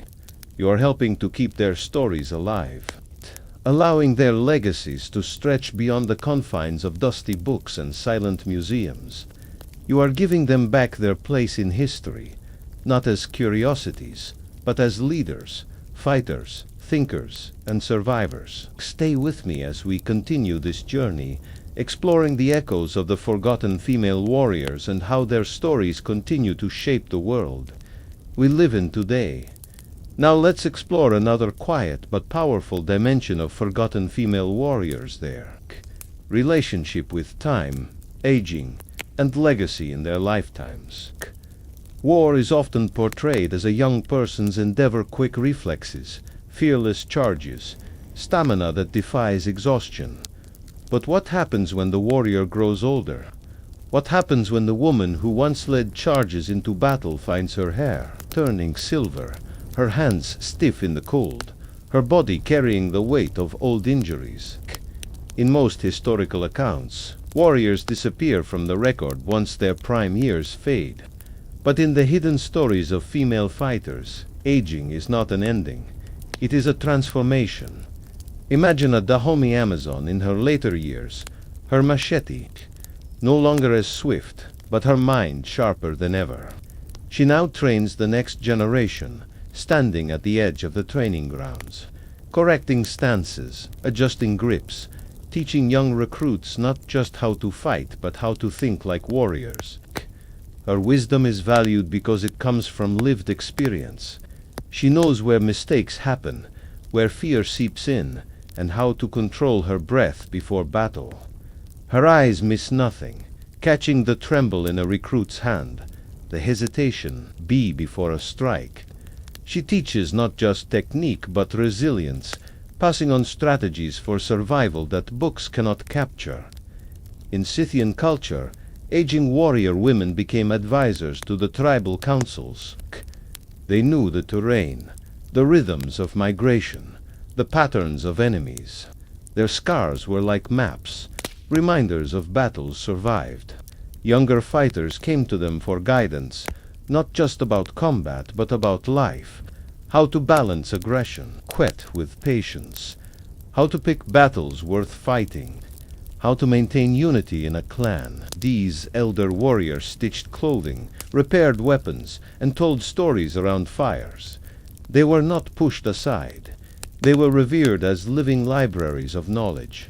In Japan, retired Onobugeisha continued to practice martial arts, often becoming sensei, teachers of the way. They ran dojos, trained samurai boys and girls, and sometimes served as advisors to daimyo lords. Their homes became places of learning, their scrolls filled with calligraphy, their gardens quiet places of reflection. They passed down the philosophy of balance, how to hold both a sword and a teacup, how to recognize that life is not just about victory but about harmony. Some wrote memoirs in the form of poetry, recording not their victories but their lessons. Their aging bodies carried the grace of movement learned over decades, and in teaching they found a new kind of purpose. Among the Vikings, shield maidens, survived. Raids and battles became keepers of memory. They carved runes, taught younger generations about sailing, navigation, and the old ways. They preserved oral histories, recounting the sagas of their youth, ensuring that stories of women in battle were not forgotten. Their strength shifted from physical to mental, from axe to word. In some cases, they became Valvasirises who guided their communities with prophecy, drawing from both battle wisdom and spiritual connection. The line between warrior and wise woman blurred, creating a space where age was not a decline but a passage into another form of leadership. In the Roman world, aging gladiatrices sometimes transitioned into roles as trainers in the ludus, the gladiator schools. They taught new fighters how to fall without injury, how to anticipate an opponent's move, how to read the crowd's mood. Their scars were lessons, their surviving bodies testimonies to endurance. Some even became managers of games, organizing matches, ensuring fairness, and using their experience to shape the spectacle from behind the scenes. Their role shifted from survival in the arena to mentorship beyond it. In Palmyra, Queen Zenobia, after her military defeat, spent her later years in Rome under imperial supervision. Yet even there, she managed to carve out a life of dignity. Accounts suggest she lived comfortably, surrounded by scholars, engaging in philosophical discussions, teaching her children about governance and resilience. Her war years became part of her narrative. But her later life was about maintaining dignity in defeat, about teaching that legacy is not just about victory, but about how one carries loss. In Vietnam, legends say the Trung sisters died in battle, but some oral traditions suggest they may have gone into seclusion, passing their teachings to trusted followers. Whether in life or legend, their role as elder leaders persisted, symbols of resistance, models for how to hold on to identity, even quit when the tides of history shift. In Africa, Queen Nzinga ruled into her 60s, defying both colonizers and age. She adapted her strategies as her body aged, shifting from direct combat to psychological and diplomatic warfare. She negotiated treaties, organized espionage networks, and managed her court with precision. Age did not diminish her power, it refined it. She showed that leadership could evolve, that wisdom is a weapon as sharp as any blade.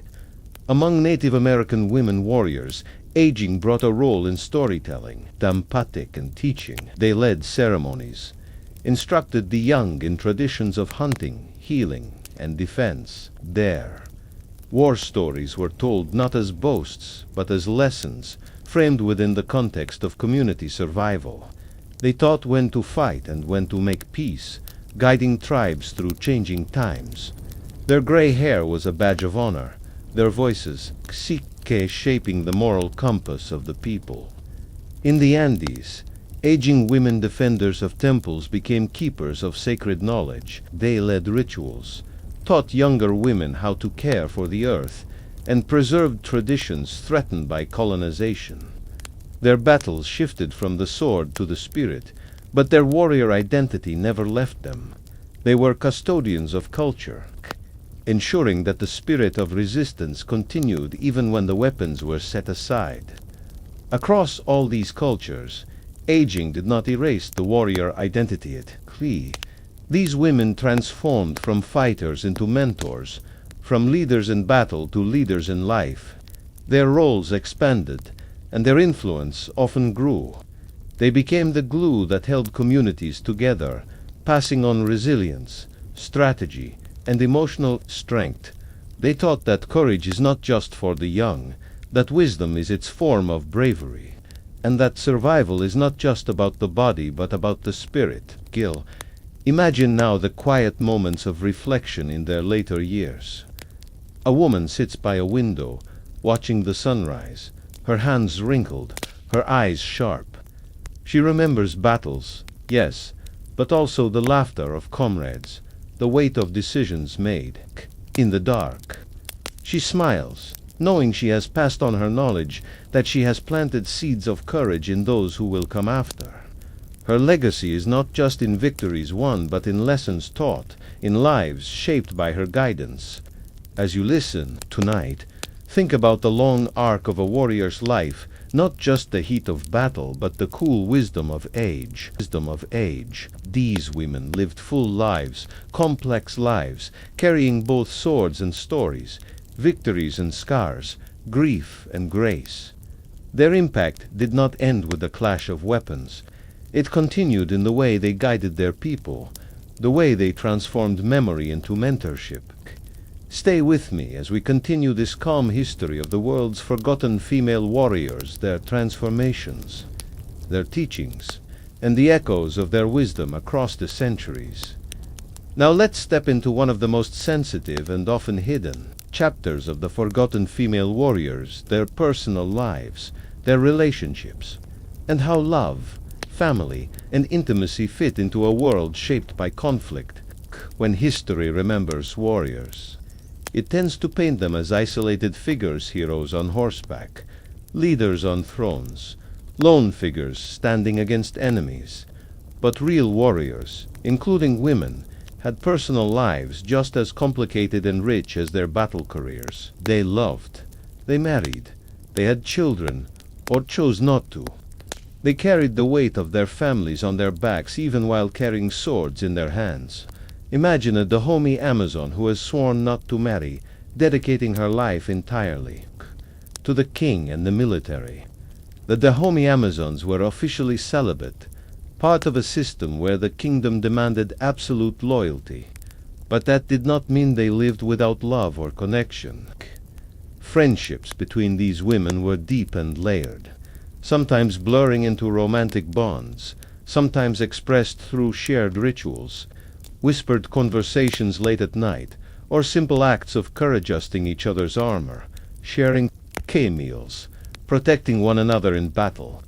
Their relationships were part of a hidden world, outside the official records, but essential for emotional survival. In the grasslands of Scythia, female warriors often balanced battle with family life. Some married fellow warriors, their bonds formed in the training grounds and tested on the battlefield. Others chose to remain single, seeing marriage as a limitation in a nomadic world where survival demanded constant mobility.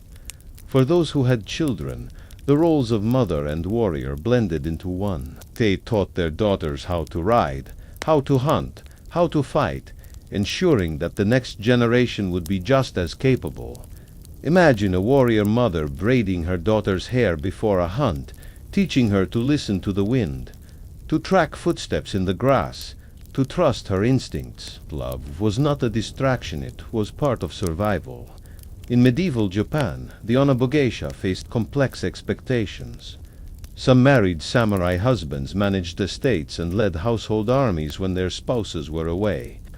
These marriages were often partnerships, with both husband and wife trained in martial arts, both prepared to defend their homes. But love in wartime is never simple. Some women lost husbands in battle and chose never to remarry, dedicating their lives to defense and governance. Others fell in love across enemy lines, their relationships whispered about in secret, never acknowledged publicly. There were love letters exchanged, poems written in brushstrokes on silk, sealed and hidden beneath armor before battle. These moments of tenderness existed alongside the harshness of war, creating a life full of contradictions, steel in the day, softness at night. In the Roman arenas, female gladiators sometimes formed deep bonds with their fellow fighters, living in close quarters, training together, risking death together. It created an intimacy that outsiders could not understand. Some gladiatrices became lovers, others forged sisterly connections, stronger than blood. These relationships were often secret, protected from the scrutiny of the spectators who saw them only as entertainment. But in the darkness of the cells beneath the amphitheater, there were whispered promises, shared meals, and small acts of kindness that made the brutal world bearable. In Palmyra, Queen Zenobia managed not only a military campaign but also a Cara family. She had children, and historical records suggest she balanced her roles as mother and ruler with extraordinary discipline. She taught her sons philosophy and governance, even as she led armies into battle. Imagine her returning from a war council to sit with her children, telling them stories of ancient heroes, teaching them to read, to think, to lead. Her love for her family was part of her leadership, wasn't separate from her role as a warrior queen but entwined with it. Kim's in Vietnam. The Trung sisters are said to have been widows when they led their rebellion. They fought not just for their country but in response to personal grief. The loss of their husbands to Chinese invaders pushed them to rise, but their love did not vanish in the act of war. It transformed into something broader, love for their people, for justice, for freedom. Their loss became public resistance, showing how grief can fuel courage, how love and war can intertwine. Among the Vikings, shield maidens sometimes married fellow warriors, forming households where both partners shared the responsibilities of defense and domestic life. But some chose not to marry, living instead in communal longhouses with other fighters, creating bonds that resembled family without the constraints of traditional marriage. These women were part of the social fabric, not outsiders. They participated in feasts, sang songs by the hearth, and navigated love in all its forms, romantic, platonic, communal. In Native American cultures, women warriors often balanced roles, as protectors with roles as caregivers. They nurtured their families even as they prepared for war. Some became leaders of their clans, choosing partners based on mutual respect rather than social expectation. Love was woven into their leadership, guiding their decisions in battle and council. They protected not just land, but the people they loved, seeing war as an extension of care, not a separation from it. In Africa, Queen Nzinga famously used marriage and alliances as political tools. She married strategically, sometimes taking multiple husbands, sometimes forming bonds with rival leaders to secure peace. Her relationships were not just personal, they were tactical, part of her strategy to survive and outmaneuver colonial powers. But within these political moves, there were moments of genuine connection, of trust and loyalty, of shared goals. Nzinga's love life was complicated, like her politics, but it was real, human, and part of her legacy. Across cultures, the personal lives of female warriors were rich, layered, and often hidden from official history. Their love stories did not fit the neat categories historians preferred. Some loved women, some loved men, some loved both, and some chose solitude. Some married for power, others for passion, and some refused marriage altogether, finding companionship in sisterhood, in comradeship, in shared purpose. These relationships added depth to their lives, creating emotional resilience in the face of unimaginable stress. Imagine the small moments, the letter tucked into a breastplate, the charm bracelet tied to a sword hilt, the glance shared across a battlefield. These are the textures of real life, the human side of warriors who have been flattened into symbols, biastery. Their personal stories remind us that even in the harshest conditions, love persists. It adapts, survives, and sometimes even thrives in the cracks between violence. As you listen to this part of the story, let your mind wander through these quiet moments.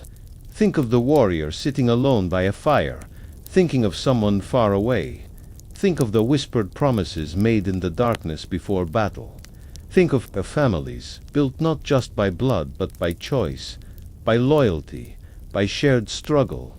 These are the unseen stories that make history whole. Stay with me as we continue this calm journey into the lives of forgotten female warriors, not just their battles, but their loves, their losses, and the emotional landscapes they carried alongside their swords. Now let's open a chapter that most history books leave untouched: the rituals of farewell, practiced by forgotten female warriors when death finally came for them or for those they loved. War is not just about victory or defeat, it is about loss. And for the women who lived by the sword, Death was not an abstract idea but a daily companion. Yet the way they faced its ceremonies, the partings, the silent agreements with mortality reveal a deeper side of their stories. Imagine a Sarmatian horsewoman, her hair streaked with silver, standing by the burial mound of a fallen comrade. The sky is pale with morning light, the grass still wet with dew. She holds a small pouch of herbs, scattering them over the grave, as she whispers the names of the dead. Her people do not fear death, they prepare for it. They believe the soul rides onward into another world, one where horses never tire and arrows always strike true. Her burial mound is already planned a circle of stones in a place she has chosen, weapons by her side, ready for the next life. Her tribe will place beads in her braid even after death, each one marking a life lived with courage. In Dahomey, the Amazons held ceremonies for their fallen sisters, gathering under the moon to chant songs of passing. They did not wail openly. They danced, stamping their feet into the earth, calling the spirit of the warrior to rise and join the ancestors. The machetes of the dead were passed down to younger recruits, not as mere tools but as sacred objects carrying the energy of those who had wielded them. These rites created continuity, reminding every Amazon that death was not an end but a transition. In the quiet nights after a battle, surviving Amazons shared stories of the fallen, ensuring that their names were not lost. Memory was part of the ritual, a defiance of oblivion. Among the Onobogeisha of Japan, death was faced with composure. Before battle, some wrote death poems, short verses expressing readiness to meet their fate. These poems were not dramatic, they were meditative, reflections on the beauty of impermanence.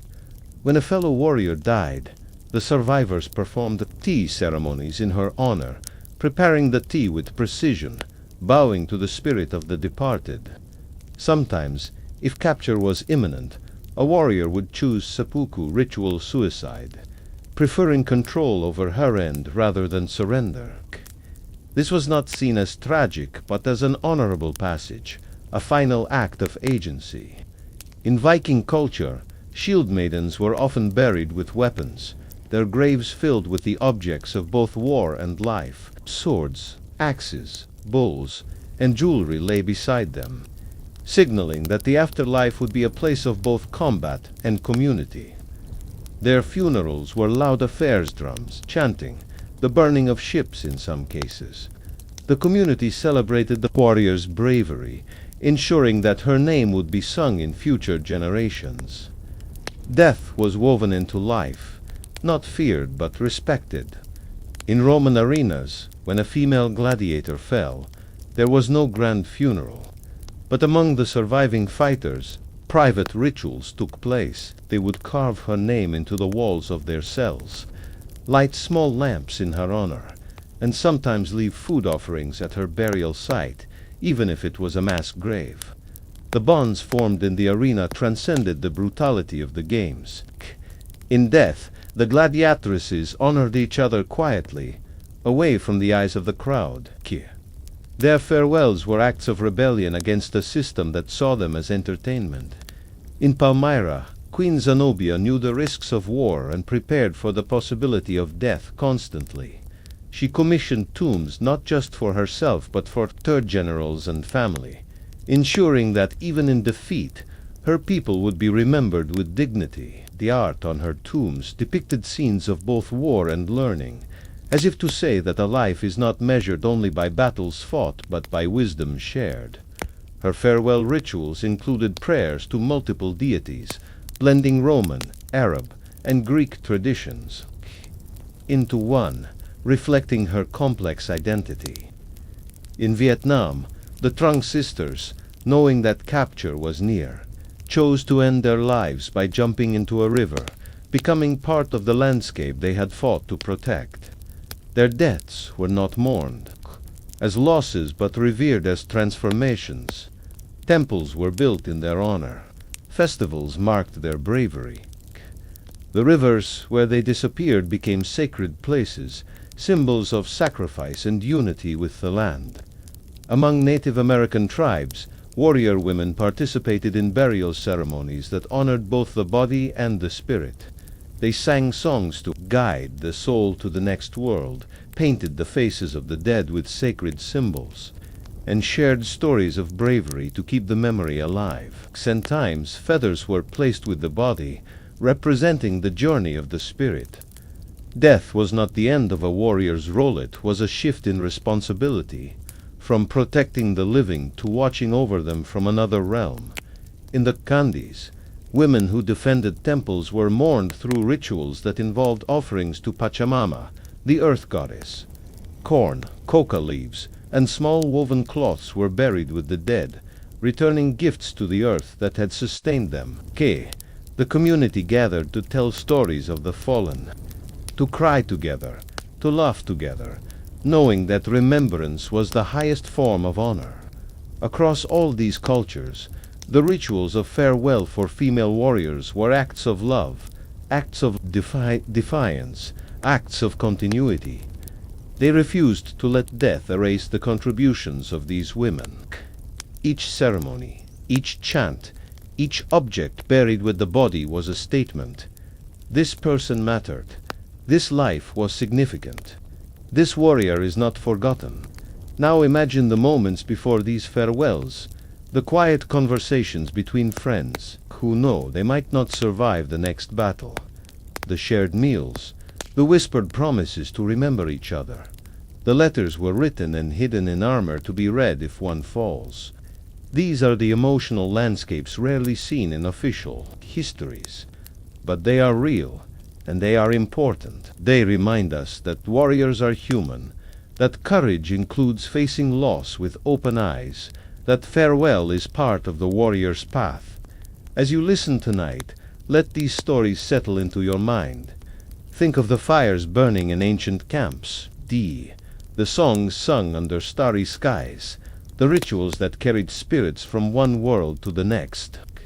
These are the echoes of farewell, the gentle endings that make the sharpness of war bearable. Stay with me as we continue this calm journey into the world of forgotten female warriors, their endings, their legacies, and the sacred ways they said goodbye. Now let's explore how forgotten female warriors dealt with survival not just in battle, but in the fragile years after wars had ended, when the world tried to return to normal while their bodies and minds carried the weight of everything they had seen. Survival after war is a quiet struggle, often lonelier than the battlefield itself. For women who fought, survival meant more than healing wounds. It meant finding a place in a world that didn't always know what to do with them once the swords were sheathed and the helmets removed. Imagine a Sarmatian woman returning to her village after years of warfare, her body scarred, her heart harder than it once was. She resumes daily life tending 2 horses, cooking meals over the fire, but nothing feels the same. She watches the children play, remembering the days when she, too, was carefree before she learned to kill. Her mind replays battles in sound of hoofbeats, the clash of metal, the cries of the wounded. At night, when the village sleeps, she lies awake under firs, eyes wide open, breathing softly so as not to wake anyone.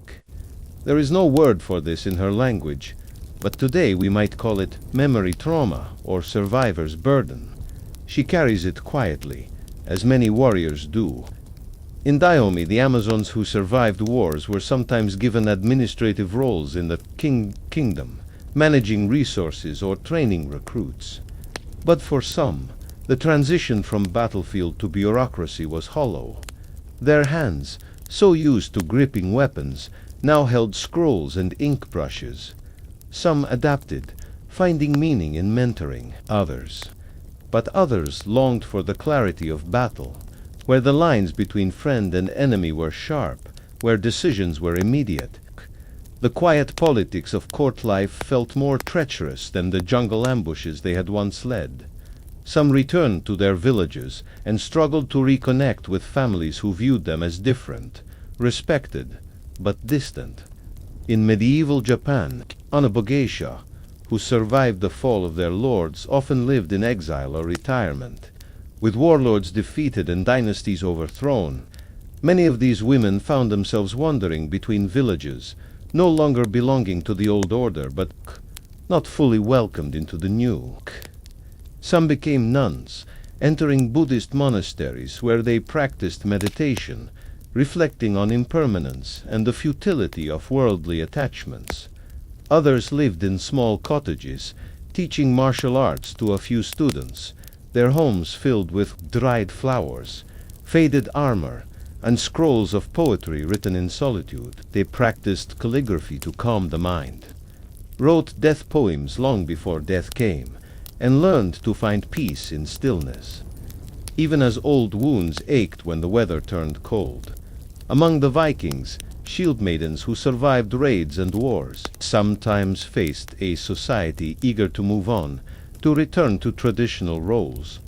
Some married and settled into farm life, their warrior days becoming stories told over winter fires. Others found it hard to adjust.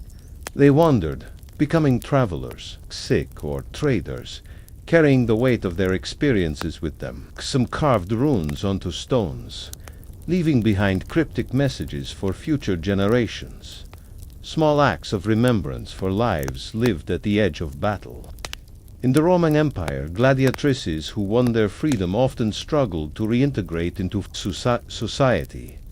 Some became trainers or opened small shops, but many found themselves haunted by the violence they had survived. They carried physical scars, broken noses, healed fractures, missing fingers, but also emotional ones. Rome had no healing rituals for them, no process for recovery. They were survivors, but in survival, they often found loneliness. In Palmyra, after the city fell and Queen Zenobia was taken to Rome, she lived under a form of house arrest, surrounded by comforts but cut off from her homeland. She was allowed to live, but at the cost of freedom. She adapted by hosting intellectual salons, teaching philosophy, and maintaining dignity in the face of political defeat. Her survival was not a return to power, but a negotiation with memory, a balance between what was lost and what could still be shared. In Vietnam, the stories say the Trung sisters died in battle, but some versions whispered that they survived for a time in secret, living quietly in the countryside, tending to their people in disguise, hiding from occupying forces. Survival was not heroic in the public sense. It was quiet, subtle, a life of sacrifice after the banners had fallen. Among Native American women warriors, survival often meant adapting to new roles as elders, storytellers, and guides. But the transition wasn't always easy. The trauma of war stayed in their bones. Some sang songs to soothe themselves. Some carved new tools. Some stared at the fire in silence for hours, letting their minds drift back to the fields of battle. Their survival was an act of resilience, but it was also a burden. In the Andes, women who had defended temples from Spanish invaders lived the rest of their lives under colonial rule, watching their world change. They taught the next generation in secret, preserving languages, weaving patterns into cloth that held hidden meanings, passing on stories that could no longer be spoken aloud. Survival meant quiet resistance, a refusal to forget, even as the world around them shifted beyond recognition. Across all these cultures, the act of surviving war left marks that were invisible to most. The women who fought did not always return as heroes. Sometimes they returned as ghosts of themselves, carrying memories that no one wanted to hear. They smiled at festivals, tended to daily tasks, but inside they held on to images of sounds, the smells, the moments of fear and triumph, the faces of those who never came back. Some found healing in teaching, in mentoring, in creating new forms of life beyond war. Others drifted into solitude, their identities tied to a past that no longer fit the world they lived in.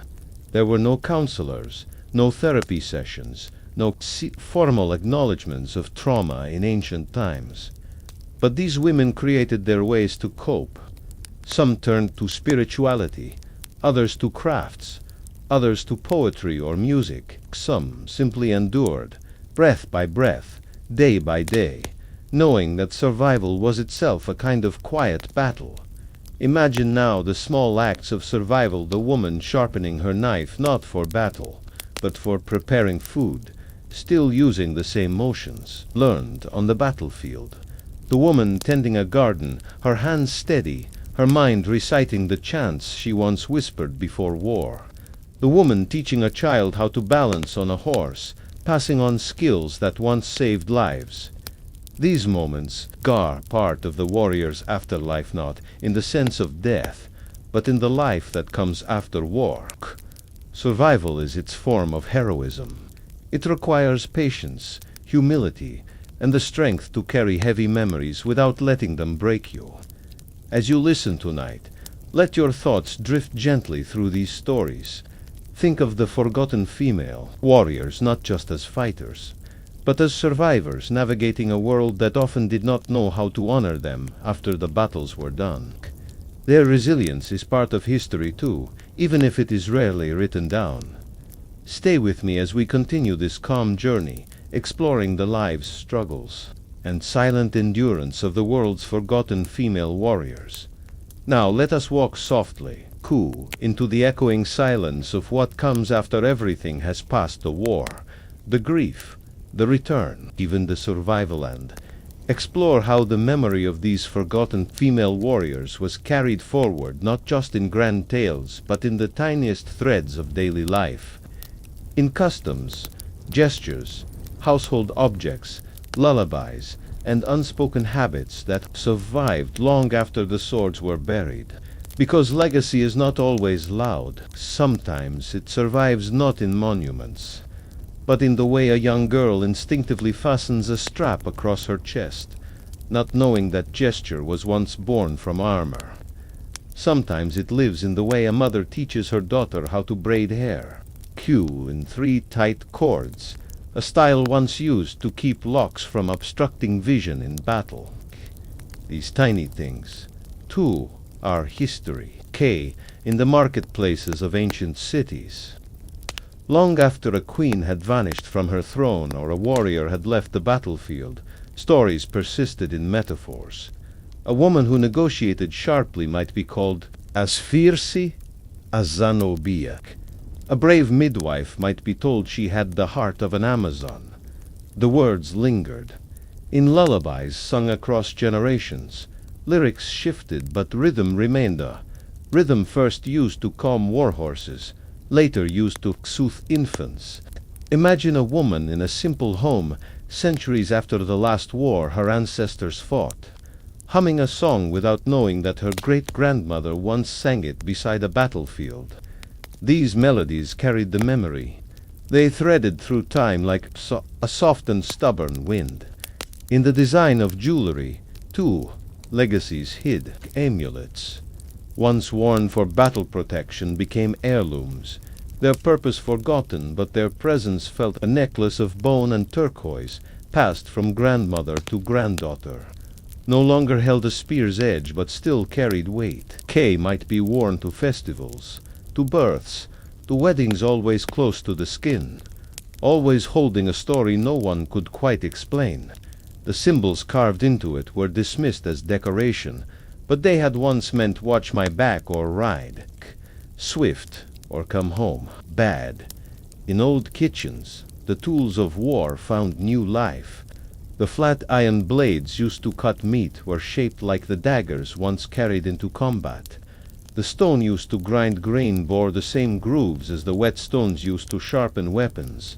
The techniques of war, softened by time, bled into food preparation, into agriculture, into healing. Even the way hibs were bundled tight, bound with string, worn at the hip, mirrored the way medicine was once carried into battle for wounded comrades. In some remote regions, when young girls came of age, they were taught how to move silently. In the forest, how to track animals without breaking branches. These were hunting skills. Yes, but they had roots in the ancient stealth tactics of women who once led night raids. The teachers no longer spoke of war. They called it women's wisdom. But it was the same thing, passed down like smoke, curling through the generations. Among storytellers, the warrior women became spirits, saints, shadows. In the Andes, tales of temple guardians became myths of sky goddesses. In Vietnam, the Trung sisters were said to ride through the clouds at night, their elephants thundering across the sky. In Africa, old women told stories of queen warriors who walked through the jungle without making a sound, who appeared when the village was in danger, only to disappear again when the threat was gone. Children grew up hearing these stories not as history, but as magic. But inside the magic was truth. These spirits had names once, and those names had blood. In embroidery, history hid again. Patterns woven into cloth told stories only grandmothers remembered how to read. A red spiral on the hem of a dress meant fought in the rain. A jagged gold line meant buried to comrades under the moon. These patterns became fashion, their meanings lost to time, but for a few, they still whispered. Sometimes, during ceremonies, a shawl was placed on a young woman's shoulders, and someone old would say, "Walk like the one who wore this before you." That was all. No long lecture, no scroll, just a memory wrapped in wool. Even language held that weight. Words used casually in a dozen dialects carried the sound of war cries, of battle orders, of protective chants. A mother scolding her child might use the same cadence her great-great-grandmother once used to rally a retreat. A joke passed between women at a well might echo the phrasing of ancient marching songs. No one noticed the connection, but it was there, folded into the breath of daily life. In certain places, ruins remained. Stones cracked and moss-covered, walls half swallowed by earth, but still there. Villagers said the ruins were haunted. Children dared each other to climb them. But sometimes, when the wind passed just right, the old stones sang. They sang in the language of footfalls, of metal on stone, of whispers before dawn. And if a woman sat quietly on those stones long enough, she might feel something stir in her chest, a kind of recognition, a warmth, a sadness, a strange strength, that was memory too. In the faces of descendants, echoes remained. A child with a certain gaze, a teenager who picked up a stick and swung it like a sword, a girl who, without being taught, stood with her feet shoulder-width apart, as if ready for a charge. These were genetic memories, embedded in muscle, in bone. The body remembers things the mind forgets. Across all cultures, the traces endured. In the reluctance to kneel, in the habit of walking the perimeter before resting, in the silence before speaking, when danger is near. These were the ghosts of training, of vigilance passed down, not through instruction, but through inheritance.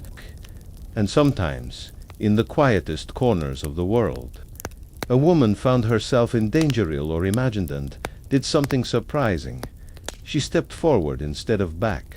She raised her voice instead of lowering it. She stood between someone she loved and the threat, and in that moment, she didn't know it, but she was being carried by centuries of women who had done the same. She was not alone. Legacy, after all, is not always conscious. It lives in instincts, in patterns, in the way we carry ourselves when no one is watching, in the way we rise when we could fall. These forgotten female warriors, long lost to official history, still lived in the deep folds of time, in memory that took no shape but filled every space. As you listen to this, lying in your bed, your eyes growing heavy, your body still, let these echoes settle around you. Think of all the unnamed women who once held blades, whispered war songs, touched loved ones for the last time before battle, whose presence, somehow, still lingers. Stay with me as we continue to walk through these quiet ruins, listening for the voices history tried to bury, but never quite silenced.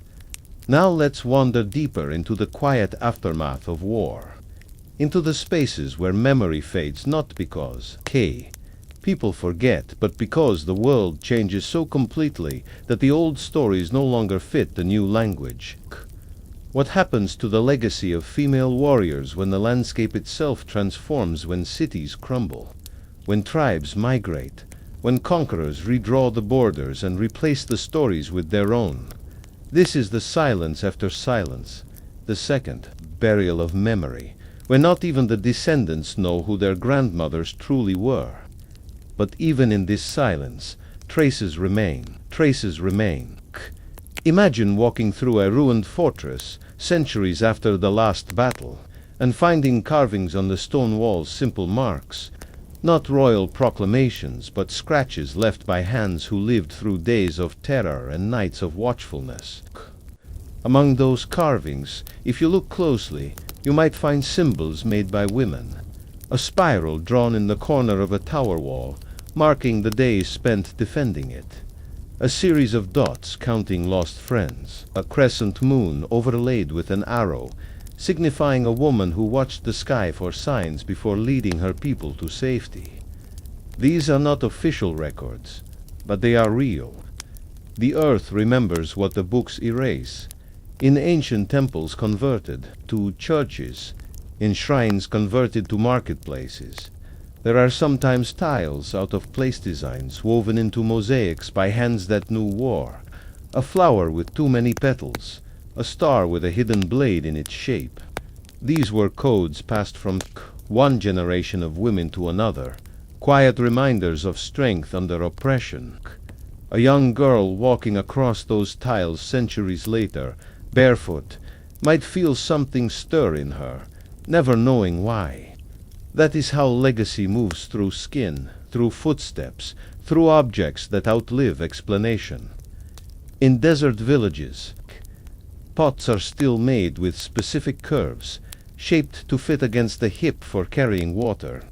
That curve once matched the curve of a warrior's quiver, designed to rest against the same bone.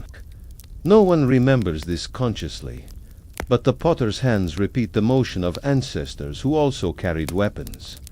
The gesture remains long after the meaning is forgotten. Among storytellers, the legends twist. A warrior queen becomes a goddess of storms. A shield maiden becomes a ghost who protects travelers at crossroads. An Amazon becomes a river spirit, fierce and untouchable. These are not losses, they are transformations. When history becomes too heavy to carry in its original form, it dissolves into myth, where it can live forever. The truth still beats beneath the surface, like a drum muffled by moss. Sometimes, old songs survive without lyrics, just the melody hummed while planting seeds, while grinding grain, while rocking a child to sleep. The rhythm was once used to keep marching feet in time. Now it keeps hearts calm in the night. The same beat, different purpose, yet beneath it, the memory of movement remains. In small mountain villages, weaving patterns echo ancient battle formations. Diamonds, zigzags, chevrons. A scarf that seems decorative is actually a map of where warriors stood shoulder to shoulder, protecting their land. The weaver may not know this consciously. She learned it from her mother, who learned it from hers. But the pattern is older than memory, older than words. It survives because hands remember what minds forget. Sometimes the tools of war become tools of healing. A curved knife once used in combat is now used to cut herbs for medicine. A spearhead is reshaped into a farming tool, piercing the earth instead of enemies. A war drum becomes a heartbeat in ceremony, calling people together for peace instead of battle. This is not erasure, it is adaptation. The legacy of warrior women doesn't vanish. It evolves, hiding in plain sight, in ancient burial grounds, Tibet archaeologists still find skeletons of women with battle wounds, arrowheads in ribs, healed fractures in sword arms, skulls marked by shields struck too many times. For centuries, these remains were misidentified as men because historians couldn't imagine women in combat. But now, with modern science, the truth returns. DNA reveals what the old scribes refused to write. These were women who fought, who led, who bled for their people. Their bones whispered louder than history books. In some places, traditions persist with no clear origin.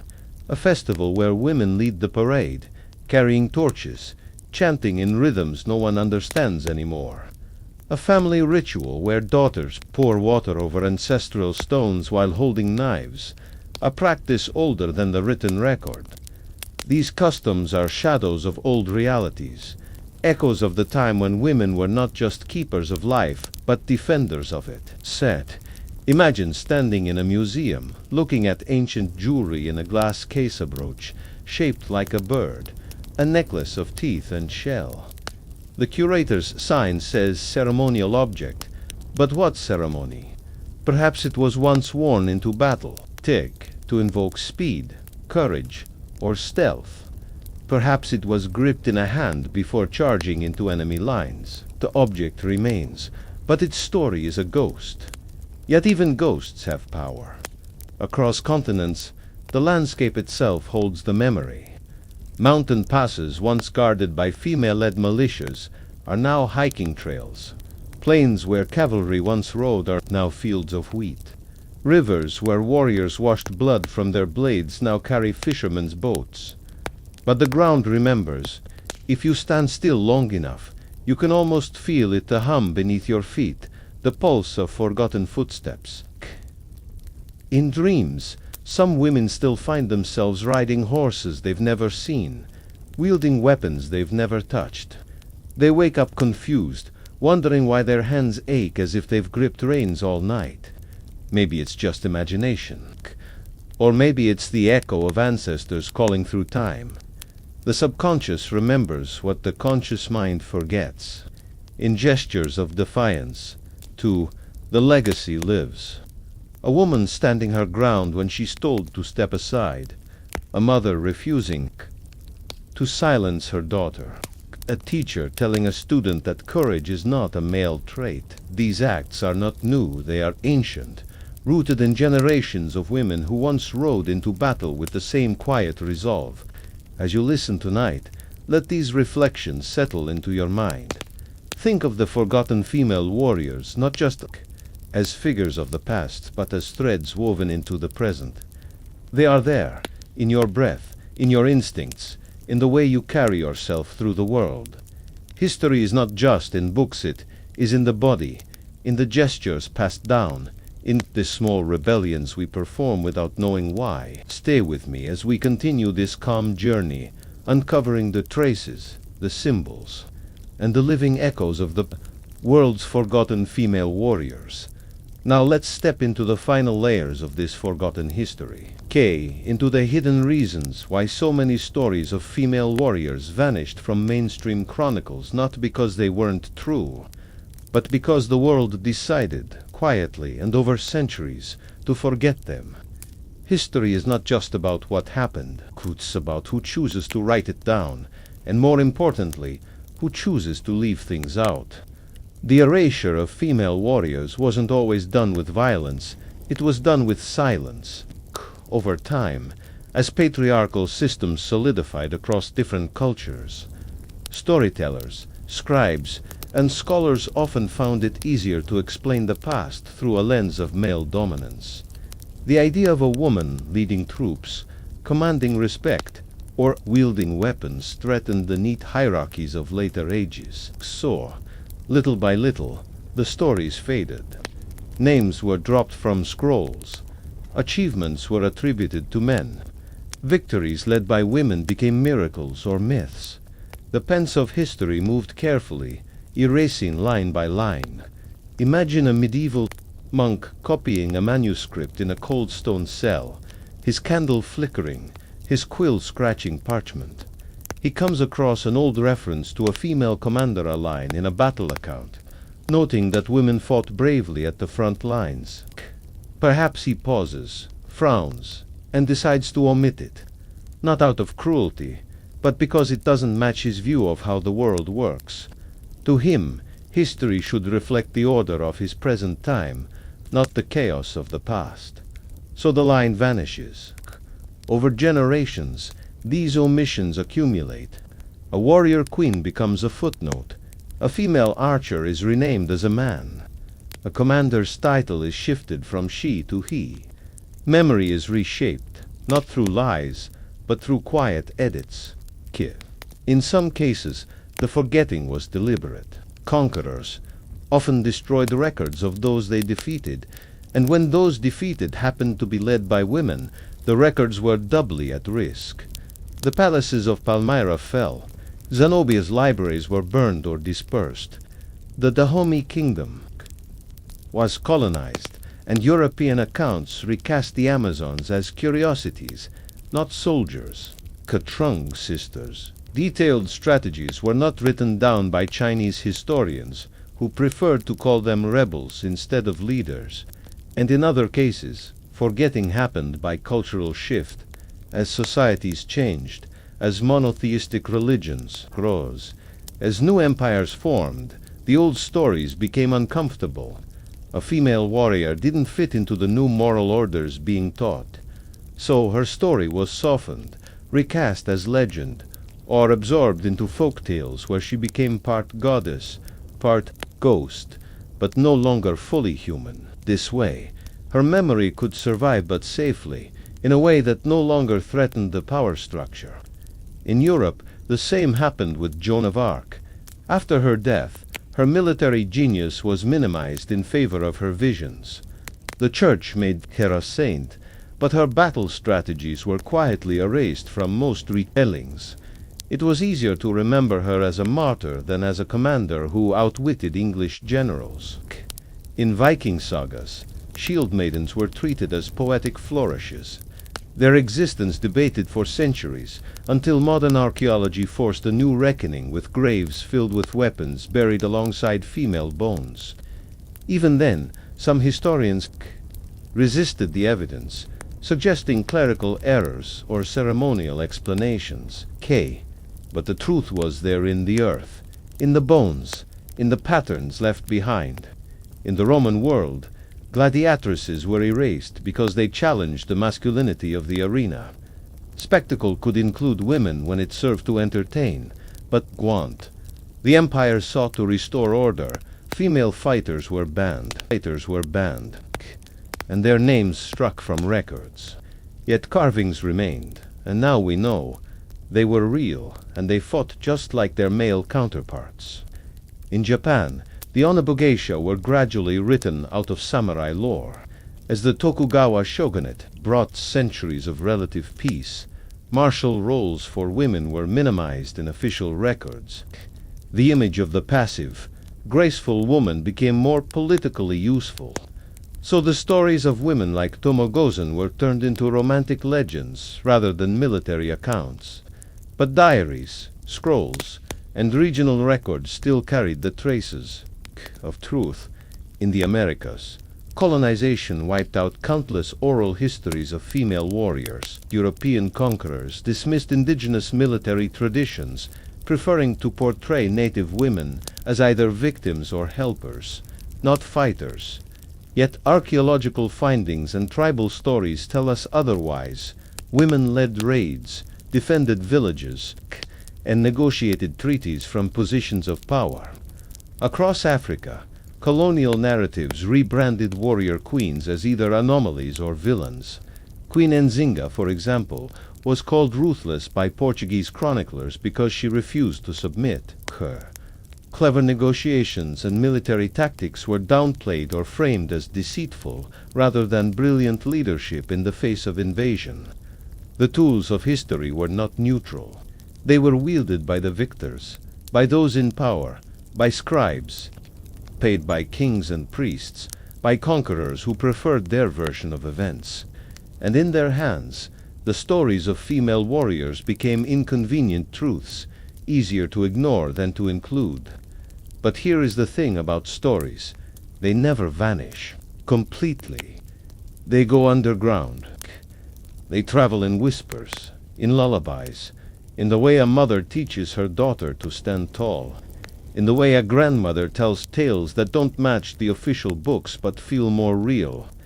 They survive in objects, swords passed down as ceremonial, relics, jewelry that once served as battle charms, ruins where women once stood guard.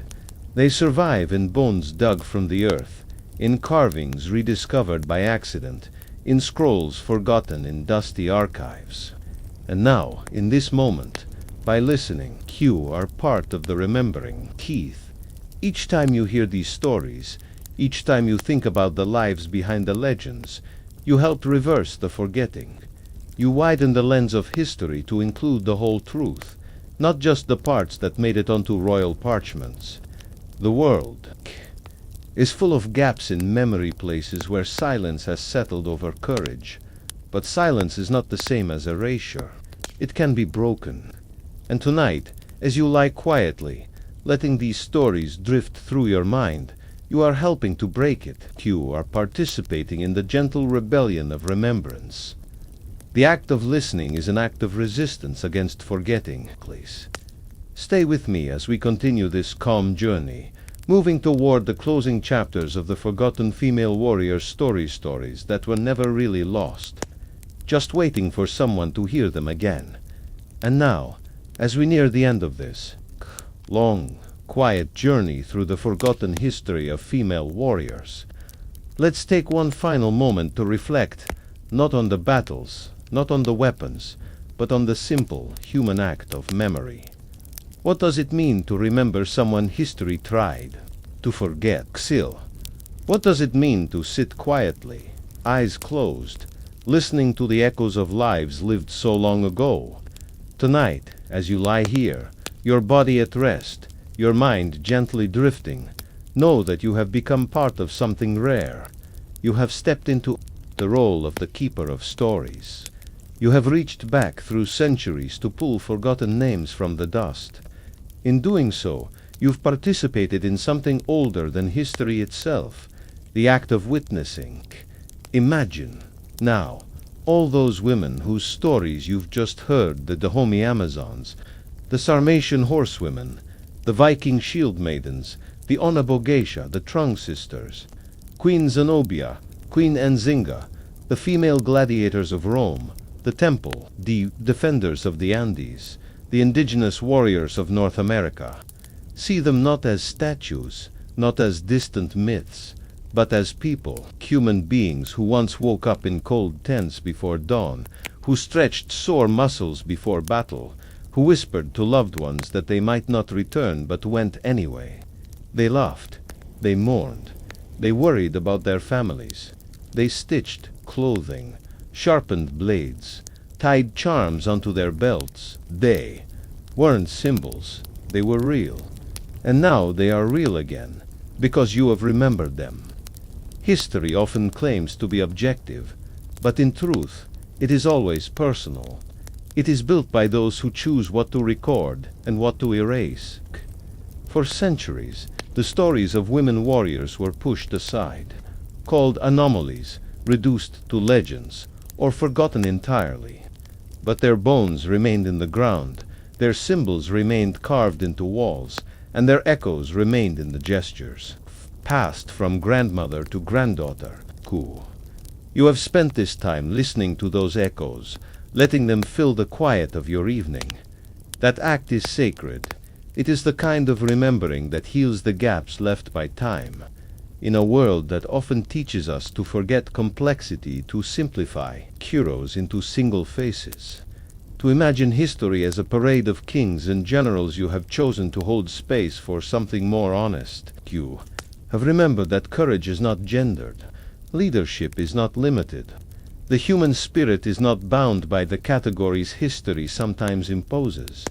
You've learned that war was not always fought only by men, that bravery often came from places the record keepers ignored. And now, in this quiet moment, you are helping to correct that record not with fanfare, but with stillness, with attention, with the soft act of listening all the way to the end. Picture now a vast, dark sky overhead, stars scattered like grains of salt across black velvet. Somewhere out there, beyond the reach of sight, are the souls of all those who came before us. Some are remembered in books, in statues, in public holidays, but many, perhaps most, are remembered only in moments like this, in breath, in silence, in the small kindness of a mind that chooses to think about them. Their voices have been waiting, and tonight you have listened. Imagine standing in a field at night, the grass cool beneath your feet, the wind soft against your face. In the distance, you see shadowy figures, women in armor, women on horseback, women holding spears and swords, some smiling, some serious, all of them watching over the world they left behind. They nod at you, acknowledging your presence, thanking you not for worshipping them, but for remembering them fully as fighters, as leaders, as survivors, as human beings. And in return, they give you something, a kind of quiet strength, a legacy of resilience, a reminder that bravery is not always loud. Sometimes it is found in the quiet decision to stand your ground when no one is watching. Sometimes it is in the choice to carry on, to care for others, to teach, to guide, to protect. Their courage now lives quietly in you. As your eyes grow heavier, as sleep begins to take you, know that you are not alone. You are part of a long, unbroken chain of memory, stretching back through time, linking you to women who rode into battle, who led armies, who made hard choices and lived lives full of contradiction, love, strength, and sacrifice. Their stories are yours now to keep not as burdens, but as gentle companions in your mind. Let the calm of this moment wrap around you like a warm cloak. Breathe deeply, feeling the weight of history settle softly on your shoulders, not heavy, but reassuring. You are part of the remembering now, part of the long, quiet resistance against forgetting. The forgotten female warriors are forgotten no more, not tonight, not by you. Rest now, let your thoughts drift into peaceful sleep, carrying with you the echoes of strength, the whispers of bravery, and the gentle promise that memory when shared never truly fades.